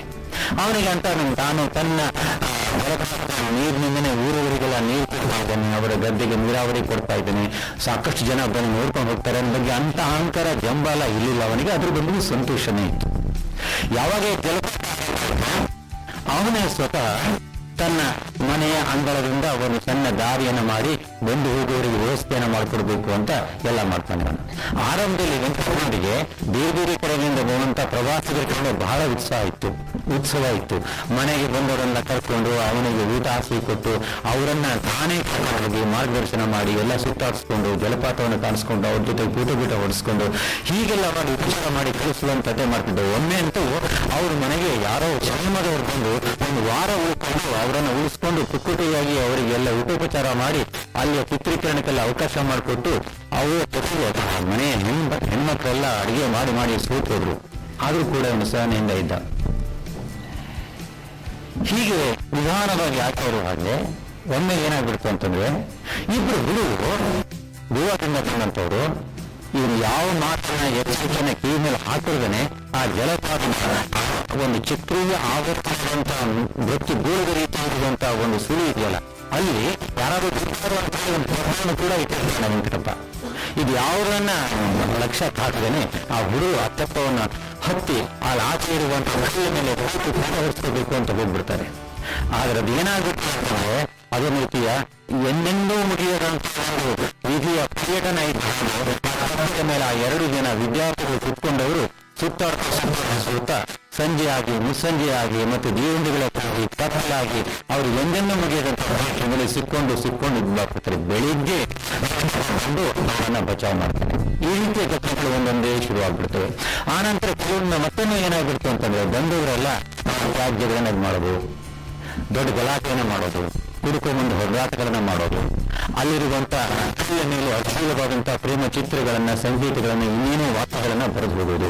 ಹೀಗೆಲ್ಲ ಆಗಿ ಅವನಿಗೆ ಸ್ವಲ್ಪ ಮಟ್ಟಿಗೆ ಆತಂಕ ಶುರುವಾಯಿತು ವೆಂಕಟಪ್ಪನಿಗೆ. ಒಮ್ಮೆ ಅಂತ ನಿರ್ಧಾನೆಯಾಗಿ ದೇವರಲ್ಲಿ ನುಗ್ಗಿ ಮನಸ್ಸ ಇಚ್ಛೆ ಅಲ್ಲೆಲ್ಲ ತಿನ್ನೋದಾಗ ನಿಧಾನವಾಗಿ ಒಂದು ವಿನಂತಿ ಮಾಡ್ಕೊಳ್ತಾನೆ ವೆಂಕಟಪ್ಪ. ನೋಡಿ, ದಯವಿಟ್ಟು ಅಲ್ಲಿಯ ಪಾವಿತ್ರ್ಯವನ್ನು ನಾಶ ಮಾಡಬೇಡಿ, ಶಾಂತತೆಯನ್ನು ಬಂದ್ ಮಾಡಬೇಡಿ, ಇದು ಎಲ್ಲದಕ್ಕೂ ಜಲಪಾತ ಇದು, ನೋಡಿ ಆರಾಮ ಸಂತೋಷದಿಂದ ಹೊರಟೋಗಿ ಅಂತ ಹೇಳಿದಾಗ ಅವರು ಅವನ ಮೇಲೆ ಇದು ನಿನ್ನ ಅಪ್ಪನ ಕಡಿದ್ಯಾ, ಇದು ಸ್ವಂತ ನಿಂದು ಇಷ್ಟೆಲ್ಲ ಹೇಳೋದಕ್ಕೆ ನೀವು ಸುಮ್ಮನೆ ಕುತ್ಕೋ, ನಾವು ಬಂದ ಹಾಗೆ ಖುಷಿಯಿಂದ ಮಜಾ ಮಾಡ್ಕೊಂಡು ಹೋಗ್ತೇವೆ ಅಂತ ಸಿಕ್ಕಾಪಟ್ಟರು. ಅವನಿಗೆ ಒಮ್ಮೆಲೆ ಚುಚ್ಚು ಬಿಡ್ತು ಒಳಗೆ. ಹೌದಲ್ಲ, ಇವ್ರು ತಿಳ್ತಾ ಇದ್ದಾರಲ್ಲ, ಇದು ಸ್ವಂತಾರ್ಜಿತನೋ ಅಥವಾ ಪಿತ್ರಾರ್ಜಿತನೋ ಅಥವಾ ಯಾರ ಆಸ್ತಿ ಇದೆ ಪಬ್ಲಿಕ್ಕಿಂದ ಏನು ನೋಡ್ಬೇಡ ಅಂತೇಳಿ ಅವನು ಆ ಜಲಪಾತ ಮನೆ ಮುಂದೆ ಇರುವಂತ ಒಂದೇ ಒಂದು ಗಾಡಿನ ಬಂದು ಮಾಡ್ಬಿಡ್ತಾನೆ, ಪಾದ ಹಾಕ್ಬಿಡ್ತಾನೆ, ಯಾರು ಹೋಗುವಾಗಿಲ್ಲ. ಯಾವಾಗ ಪಾದ ಹಾಕ್ತಾನೋ ಆ ಜಲಪಾತವನ್ನ ಇರುವಂತ ಒಂದು ದಾರಿಯನ್ನು ನೋಡ್ಬೇಕಾಗಿತ್ತಲ್ಲ, ಯಾರಿಗೂ ನೋಡಕ್ ಆಗ್ತಾನೆ ಇಲ್ಲ. ಅವಾಗ ಊರಲ್ಲಿದ್ದವರಿಗೆ ಆತಂಕ ಆಗ್ಬಿಡ್ತು. ನೋಡಿ, ಜಲಪಾತದಿಂದನೇ ನಮ್ಮ ಊರಿಗೆ ಕೀರ್ತಿ ಬಂದಿದೆ. ಬಹುಶಃ ಪ್ರವಾಸೋದ್ಯಮ ಇತ್ಯಾದಿಯಿಂದ ಬಹುಶಃ ಇನ್ನಷ್ಟು ಅಭಿವೃದ್ಧಿಯೆಲ್ಲ ಈ ಊರಿನಲ್ಲಿ ಆಗೋಕ್ಕೆ ಸಾಧ್ಯ ಇದೆ. ಅದಕ್ಕೆಲ್ಲ ನೀವು ಅಡ್ಡ ಬಂದು ನಮ್ಮ ಅಭಿವೃದ್ಧಿಯನ್ನು ಹಾಳು ಮಾಡ್ತಾರೆ, ದಯವಿಟ್ಟು ಹಾಳು ಮಾಡಬೇಡಿ ಅಂತೇಳಿ ಸರ್ಕಾರದವರಿಂದ, ಪ್ರವಾಸೋದ್ಯಮ ಇಲಾಖೆಯವರಿಂದ, ಸಂಬಂಧಪಟ್ಟವರಿಂದ ಬರ್ತಾರೆ. ಆದ್ರೆ ಊರಿನಲ್ಲಿ ಮತ್ತೊಬ್ಬರು ಏನ್ ಹೇಳ್ತಾರೆ ಅಂತಂದ್ರೆ, ಈ ರೀತಿಯ ದಿನ ಹೋದ್ರೆ ನಮ್ಮ ಕುಡಿಯುವ ನೀರಿಗೂ ಕೂಡ ಬರೋದಿಲ್ಲ, ಇವರೆಲ್ಲ ಅಪವಿತ್ರ ಮಾಡಿಬಿಡ್ತಾರೆ, ಇಲ್ಲಿಯ ಪಾವಿತ್ರ್ಯನ ನಾಶ ಮಾಡಿಬಿಡ್ತಾರೆ. ಮತ್ತೆ ಸರ್ಕಾರದವರು ಏನಾದರೂ ಜಲಪಾತ ಉಳಿಸ್ಕೊಂಡ್ಬಿಟ್ರೆ ನಾಳೆಗೆ ನಮ್ಮ ಇಲ್ಲಿ ತೋಟ ಗದ್ದೆಗಳು ಕೂಡ ನೀರು ಸಿಗದಾಗ್ಬಿಡ್ತದೆ. ಹಾಗಾಗಿ ಇವೆಲ್ಲ ಬೇಡ, ಬಂದ್ ಮಾಡಿದ್ರೆ ಸರಿ ಅನ್ನುವಂತ ಒಂದು ಜಟಾಪಟಿಗಳಲ್ಲಿ ಏನಾಗ್ಬಿಡ್ತದೆ ಅಂದ್ರೆ ಆ ಕೇಸು ಕುರಿತು ಹೋಗ್ಬಿಡ್ತದೆ. ನಾಟಿಕೆ ಅನ್ನುವಂಥದ್ದು ಹಠಾತ್ ಮಾಡಿದ್ರೆ ಕೋರ್ಟ್ನಲ್ಲಿ ಕೇಸು ಇತ್ಯಾದಿ ಅಲ್ಲಾಟ ಆಗುವಂಥ ಸಂದರ್ಭದಲ್ಲಿ ಆ ಊರಿನಲ್ಲಿ ಮಳೆ ನಿಧಾನವಾಗಿ ಕಡಿಮೆಯಾಗಿ ಆಷಾಢದಲ್ಲಿ, ಜುಲೈ, ಆಗಸ್ಟ್ನಲ್ಲಿ ನಾವು ಶುಭ್ರವಾದಂಥ ಆಕಾಶವನ್ನ ಮತ್ತು ಸೂರ್ಯನ ಮೂಡುವಷ್ಟು ಮಟ್ಟಿಗೆ ಪ್ರಖರವಾದ ಬಿಸಿಲು ಬಂದು ಮಳೆಯ ಸಂಪೂರ್ಣ ನಿಂತು ಆ ಜಲಪಾತಗಳ ನೀರು ಕೂಡ ಸಂಪೂರ್ಣ ಬತ್ತಿ ಹೋಗ್ಬಿಡ್ತದೆ. ಯಾವಾಗ ಮಳೆ ಹೋಗಿ ಜಲಪಾತ ಒಂದ್ ದಿವಸ ಇದನ್ನ ನೋಡಿ ಬಂದು ಮಂಚದ ಮೇಲೆ ಕೂತ್ಕೊಂಡಂತ ವೆಂಕಟಪ್ಪ ತನ್ನ ನೆನಪನ್ನ ಹಠಾತ್ತನ ಕಳ್ಕೊಂಡ್ಬಿಡ್ತಾನೆ. ನೆನಪನ್ನು ಕಳ್ಕೊಂಡ ತಕ್ಷಣನೇ ಅವನನ್ನ ಆಸ್ಪತ್ರೆಗೆ ಹೋಗ್ತಾರೆ, ಚಿಕಿತ್ಸೆಯನ್ನು ಬೇರೆ ಬೇರೆ ರೀತಿಯಿಂದ ಕೊಡ್ತಾರೆ. ಆದ್ರೆ ಯಾವ ರೀತಿಯ ಚಿಕಿತ್ಸೆಗೂ ಕೂಡ ಇವನು ಸ್ಪಂದಿಸೋದಿಲ್ಲ. ಕೊನೆಯಲ್ಲಿ ಇವನನ್ನು ನೋಡ್ಕೊಂಡಂತ ಡಾಕ್ಟರ್ ಹೇಳ್ತಾರೆ, ಇವನು ಕರ್ಕೊಂಡು ಹೋಗಿ ಇನ್ನೇನೋ ಮಳೆಗೆ ಬಂದ್ರೆ, ಆ ಜಲಪಾತದಲ್ಲಿ ನೀರು ಹರಿದು ಬಂದ್ರೆ, ಅಥವಾ ವೆಂಕಟಪ್ಪನ ಜೀವನದ ಯಾವುದಾದ್ರು ಒಂದು ಬಹಳ ತೀವ್ರವಾದ ಅವನನ್ನು ಉದ್ದೀಪನ ಮಾಡಿದಂತ, ಅವನನ್ನ ಕೆಣಕಿದಂತ ಯಾವುದಾದ್ರೂ ಒಂದು ಚಿತ್ರವನ್ನ ಆತನಿಗೆ ರಕಸ್ಮಿಗೆ ಕಣ್ಣಿಗೆ ಬಿದ್ರೆ ಅಂತ ವ್ಯಕ್ತಿಗಳು ಭೇಟಿಯಾದ್ರೆ ಬಹುಶಃ ಪ್ರಕೃತಿಯ ಒಂದು ವರದಿಂದ, ದೈವ ಬಲದಿಂದ ಅವನ ನೆನಪು ಪುನಃ ಬಂದಿತ್ತು, ನಾವೇನು ಮಾಡಕ್ ಸಾಧ್ಯವಿಲ್ಲ ಅಂತ ಕರ್ಕೊಂಡು ಅವನು ಕಳಿಸ್ಬಿಡ್ತಾರೆ ಮನೆಗೆ. ಇಷ್ಟು ವಾಸುದೇವನಿಗೆ ರಾಜರಾಮ ಕಥೆಯನ್ನು ಇಷ್ಟು ದೀರ್ಘವಾಗಿ ಹೇಳಿ, ನನ್ನನ್ನು ಸಣ್ಣ ವಿನಂತಿ ಇದೆ, ನನಗೆ ಊಟ ಬೇಡ ನಂದು, ಆದ್ರೆ ನನ್ನ ಅಪ್ಪನ ನೆನಪನ್ನ ಪುನಃ ಮರಣಿಸುವಂತ, ಅವನನ್ನು ಕಾಡಿದಂತ ಯಾವುದಾದ್ರೂ ನಿನ್ನ ಛಾಯಾ ಅಮರದನ್ನು ಹುಡುಕಿ ಆ ಒಂದು ಛಾಯಾ ಆತ್ಮವನ್ನು ಪುನಃ ಮುದ್ರಣ ಮಾಡಿಕೊಂಡು ಹೋದ್ರೆ ಅದರಿಂದ ಮರುಜನ್ಮ ಏನಾದ್ರೂ ಪವಾಡ ಆಗಲಿ ಅಂತ. ಯಾಕೆ ಅಂತಂದ್ರೆ ಈ ರೀತಿಯಾದಂಥ ವಿಚಿತ್ರವಾದಂಥ ಉದ್ದೇಶಗಳನ್ನು ಇಟ್ಕೊಂಡು ಈ ಸ್ಟುಡಿಯೋಕ್ಕೆ ಬಂದದ್ದು ಇವನೇ ಮೊದಲ ಬಾರಿಗೆ ಅಲ್ಲ, ಇವನೇ ಮೊದಲಿಗೆ ಅಲ್ಲ. ವಾಸ್ತವನಿಗೆ ಇದೊಂದು ವಿಚಿತ್ರ ಅನ್ಸಲಿಲ್ಲ. ಯಾಕೆಂತಂದ್ರೆ ಯಾರೋ ಊರಿಗೆ ಹೋದವರು ಫೋನ್ ಮಾಡಿಕೊಂಡು, ಅಥವಾ ಯಾವುದೋ ಒಂದು ಪೊಲೀಸರಿಗೆ ಬೇಕಾದಂಥವ್ರು, ಅಥವಾ ದುರ್ಘಟನೆಯಲ್ಲಿ ಸತ್ತು ಹೋದವರು, ಇಂಥ ಚಿತ್ರಗಳನ್ನ ಆತ ಎಲ್ಲೆಲ್ಲೋ ಸಭೆಗಳಲ್ಲಿ, ಸಮಾರಂಭಗಳಲ್ಲಿ, ಮದುವೆ ಮಂಟಪಗಳಲ್ಲಿ ತೆಗೆದುಕೊಂಡು ಬಂದದ್ದನ್ನ, ಅವನ ನೆಗೆಟಿವ್ ಆದಂತಹ ಇದ್ದದ್ದನ್ನ ಆತ ಹೊಸದಾಗಿ ಪಾಯಿಂಟ್ ಹೊಡೆದು ಅವರಿಗೆ. ಅದಕ್ಕಿಂತ ಅಂದ್ರೆ ಒಂದು ಊರೇ ಸಂಪೂರ್ಣವಾಗಿ ಮುಳುಗಡೆಯಾಗಿ ಹೋದಂತಹ ಜನರ ಒಂದು ಮಾನಸಿಕ ಅಸ್ವಸ್ಥರಾಗಿ ಓಡಾಡುವಂತಹ ಸಂದರ್ಭದಲ್ಲಿ ಆ ಊರಿನ ಹಳೆಯ ಚಿತ್ರವನ್ನ ಮರುಮುದ್ರಣ ಮಾಡಿ ಮಾನಸಿಕ ಸ್ವಾಸ್ಥ್ಯಕ್ಕೆ ಒಂದು ರೀತಿಯ ಉತ್ತೇಜನವನ್ನು ಕೊಡುವಂತಹ ಕೆಲಸದ ಆಲ್ಬಮ್ ಕೂಡ ಮಾಡಿಕೊಟ್ಟಿದ್ದ ಅವನು. ಹಾಗಾಗಿ ಈ ಕೆಲಸವನ್ನು ಕೂಡ ಅವನಿಗೆ ಬಹಳ ವಿಚಿತ್ರ ಅಂತ ಅನಿಸಲಿಲ್ಲ. ನೋಡಬಿಡೋಣ, ಇಡೀ ಊರಿನ ನೆನಪನ್ನ ನಾನು ಮುದ್ರಿಸಿಕೊಟ್ಟಾಗ ಒಬ್ಬ ವ್ಯಕ್ತಿಯ ಮನಸ್ಸಿನಲ್ಲಿರುವಂತಹ ನೆನಪು ಹಾರದಾಗ ಅದನ್ನ ಯಾಕೆ ಮುದ್ರಿಸಿಕೊಡಕ್ ಸಾಧ್ಯ ಇಲ್ಲ, ನೋಡಬಿಡೋಣ ಅಂತ ಹೇಳ್ಕೊಂಡು ಅವನ ಆಯ್ತಾನೆ ಆಮೇಲೆ ಬಣ್ಣಂತ ಹೇಳ್ತಾನೆ ಅವನು. ಇವನು ಪೇಟೆಗೆ ಹೋಗಿ ಸುಮಾರು 10 ಮೇಲೆ ಮಧ್ಯಾಹ್ನದ ಹೊತ್ತಿಗೆ ಬರ್ತಾನೆ. ಅಷ್ಟೊತ್ತಿನಲ್ಲಿ ವಾಸುದೇವ ತನ್ನ ಡಾರ್ಕ್ ರೂಮ್ ನಲ್ಲಿ ಕೂತ್ಕೊಂಡು ಹಳೆಯ ಎಲ್ಲ ನೆಗೆಟಿವ್ ಫೋಟೋಗಳನ್ನು ಹುಡುಕೊಂಡು 2-3 ಅಪರೂಪದ ಫೋಟೋಗಳು ಅವನು ಸಿಗ್ತವೆ. ಬಹುಶಃ ಈ ಫೋಟೋಗಳು ಇವನನ್ನು ಉದ್ದೀಪಿಸಬಹುದು, ಪ್ರಚೋದಿಸಬಹುದು ಅಂತ. ಒಂದು ಫೋಟೋ ಅಂತಂದ್ರೆ ಪ್ರಾಯಕಾಲದಲ್ಲಿ ಈ ವೆಂಕಟಪ್ಪ ಯಾವುದೋ ಒಂದು ಮದುವೆಗೆ ಲಾರಿಯಲ್ಲಿ ಹೋದಾಗ ಆ ಊರಿನ ಅಪ್ರತಿಮ ಸುಂದರಿಯಾದಂತ ಮಾಸ್ತರ ಮಗಳ ಸ್ಥಳದಲ್ಲಿ ಕೂತ್ಕೊಂಡು ಕೂತ್ಕೊಂಡಂತ ಒಂದು ಚಿತ್ರವನ್ನ ಈ ಕಿಲಾಡಿ ವಾಸುದೇವ ಹೊಡೆದಿಟ್ಕೊಂಡದ್ದು ಇರ್ತದೆ ಅಂತ. ಬಹುಶಃ ಇದು ತೋರಿಸಿದ್ರೆ ಇವನಿಗೆ ಏನಾದ್ರು ನೆನಪಾಗ್ಬೋದು. ಅದಕ್ಕಿಂತ ಮತ್ತೊಂದು ಫೋಟೋ ಏನಿರುತ್ತೆ ಅಂತಂದ್ರೆ ಆ ಊರಿನ ಸಮೀಪದಲ್ಲಿರುವಂತಹ ಒಂದು ಸಹಸ್ರಲಿಂಗದಲ್ಲಿ ಶಿವರಾತ್ರಿ ದಿನ ಹೆಣ್ಮಕ್ಳು ಎಲ್ಲನ್ನೇ ಸ್ನಾನ ಮಾಡ್ತಾರೆ. ಆ ಬೆತ್ತಲೆಯಲ್ಲಿ ಸ್ನಾನ ಮಾಡುವಂತ ಒಂದು ಅಪರೂಪದ ದೃಶ್ಯವನ್ನು ಕೂಡ ನೋಡ್ತಾ ಇರುವಂತದ್ದನ್ನ ಈ ವಾಸುದೇವ ಹೊಡೆದು ತನ್ನ ಮೇಲೆ ಇಟ್ಕೊಂಡು ಈ 2 ಚಿತ್ರವನ್ನು ಜೋಪಾನವಾಗಿ ಇಟ್ಕೊಂಡು ಬಹುಶಃ ಇದನ್ನು ತೋರಿಸಿದ್ರೆ ಅವನಿಗೇನಾದ್ರೂ ನೆನಪಿರ್ಬೋದು. ಹಾಗೇನೆ ಮತ್ತೊಂದು ಸಲ ಅಂತ ಯಾವುದೋ ಚಿತ್ರವನ್ನು ಹಳೆಯದು ಹುಡ್ಕೊಂಡ್ಬಿಡುತ್ತಾನೆ. ಇದು ಯಾವ್ದಾದ್ರು ತೋರಿಸಿದ್ರೆ ಬಹುಶಃ ನೆನಪು ಬರ್ಬೋದು ಅಂತ ಹೇಳ್ಕೊಂಡು ಜೋಪಾನವಾಗಿ ಇಟ್ಕೊಂಡು ಹೊರಡಕ್ಕೆ ಸಿದ್ಧ ಆಗೋ ಅವನು ಬಂದ್ಬಿಡ್ತಾನೆ. ಅದೇನಾಗುತ್ತೆ, ಪಿತೃಗೀತ ನನ್ನ 2 ಅಕ್ಕಂದಿರಿದ್ದಾರೆ, ಅವರು ಈಗಾಗಲೇ ಹಾಗಾಗಿ ಈ ಜಮೀನನ್ನು ಅವ್ರಿಗೆ ನನಗುಳಿಯುವುದೇನು. ಹಾಗಾಗಿ ನನ್ನ ವಕೀಲರು ಏನು ಸಲಹೆ ಮಾಡಿದ್ರು ಅಂತಂದ್ರೆ, ಯಾವಾಗ ಈ ಅಪ್ಪನಿಗೆ ಸ್ಮರಣೆ ಬರ್ತದೋ ತಕ್ಷಣ ನೀನು ಸಹಿ ಹಾಕಿಸ್ಕೊಂಡು ಅದಕ್ಕೆ ಬೇಕಾದಂತ ಫೋಟೋನ ಕೂಡ ರೆಡಿ ಮಾಡಿ ಇಟ್ಕೊಂಡಿರು. ಮತ್ತೆ ಅದೇ ಹೇಳ್ತಾನೆ, ಅವನು ಸಹಿ ಹಾಕಿ ಅವನಿಗೆ ಸಹಿ ಹಾಕುವಂತ ರೀತಿ ಇದೆಯಲ್ಲ, ಅದೇ ದೊಡ್ಡ ಅಡಚಣೆ ಆಗಿದೆ. ಅದರಿಂದ ನೀನು ತಯಾರಿ ಮಾಡ್ಕೊಂಡು ಹೋಗೋದು ಒಳ್ಳೆಯದು, ಏನಾಗ್ತದೆ ಗೊತ್ತಿಲ್ಲ ಅಂತ ಹೇಳೋ ಕಾರಣ ನೀನು ಫೋಟೋವನ್ನು ಹೊಡೆಸ್ಕೊಂಡು ಹೋಗ್ತಾನೆ. ವೆಂಕಟಪ್ಪನನ್ನು ನೋಡೋದಕ್ಕೆ ರಾಜಾರಾಮ ಮತ್ತು ಈ ವಾಸುದೇವ ಹೋಗ್ತಾರೆ. ಹೋಗುವಷ್ಟರಲ್ಲಿ 2 ಜನ ಅಕ್ಕಂದಿರು ಆಗಾಗಲೇ ಅಲ್ಲಿ ಬಂದು ಸೇರ್ಕೊಂಡ್ಬಿಡ್ತಾರೆ. ಅದೇನು ಹೊಲಪು, ಅದೇನು ವಯ್ಯಾರ, ಅದೇನು ಕೃತ್ರಿಮವಾದಂಥ ಪ್ರೀತಿ, ಹೇಗಾದರೂ ಮಾಡಿ ಅಪ್ಪನಿಗೆ ತಮ್ಮ ಪ್ರೀತಿಯನ್ನ ಸಾಬೀತು ಮಾಡಿ ಅಪ್ಪನಿಂದ ಆ ಆಸ್ತಿಯನ್ನ ಪಡೆಯೋದಕ್ಕೆ ಎಲ್ಲ ರೀತಿಯ ಕರಾಮತುಗಳನ್ನ, ನಾಟಕವನ್ನ ಅಲ್ಲಿ ಅಭಿನಯಿಸೋದಕ್ಕೆ ಶುರು ಮಾಡಿ ವಾಸುದೇವನಿಗೆ ಮತ್ತು ಈ ರಾಜಾರಾಮನಿಗೆ ಅಸಹ್ಯ ಬಂದ್ಬಿಡ್ತದೆ. ಆದರೂ ಅದನ್ನೆಲ್ಲ ಸುಮ್ಮನೆ ಆ ಕಡೆ ತಿಳ್ಕೊಂಡು ನೇರವಾಗಿ ಮಂಚದ ಮೇಲೆ ಮಗುವಿನ ಹಾಗೆ ನಗ್ತಾ ಕೂತ್ಕೊಂಡಂತ ಈ ವೆಂಕಟಪ್ಪನನ್ನ ನೋಡ್ತಾನೆ. ಅವನ ಕಣ್ಣು ನಿಸ್ಪಂದವಾಗಿತ್ತು. ಅವನಿಗೆ ಯಾವ ಸಂಗನೂ ಬೇಕಾಗಿರ್ಲಿಲ್ಲ. ಅವನು ಮರವನ್ನ, ಗಿಡವನ್ನ ಎಲ್ಲವನ್ನು ಕೂಡ ಮನುಷ್ಯ ಮರ ಯಾವ ಭೇದ ಇಲ್ಲದನೆ ನೋಡ್ತಿದ್ದಾನೆ. ಎಲ್ಲರನ್ನ ಕಂಡ್ರು ಬಹಳ ನಿಸ್ಪೃಹನಾಗಿ ಮಗು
ಆತನನ್ನ ಉರಿಟ್ ನೋಡ್ತಾನೆ.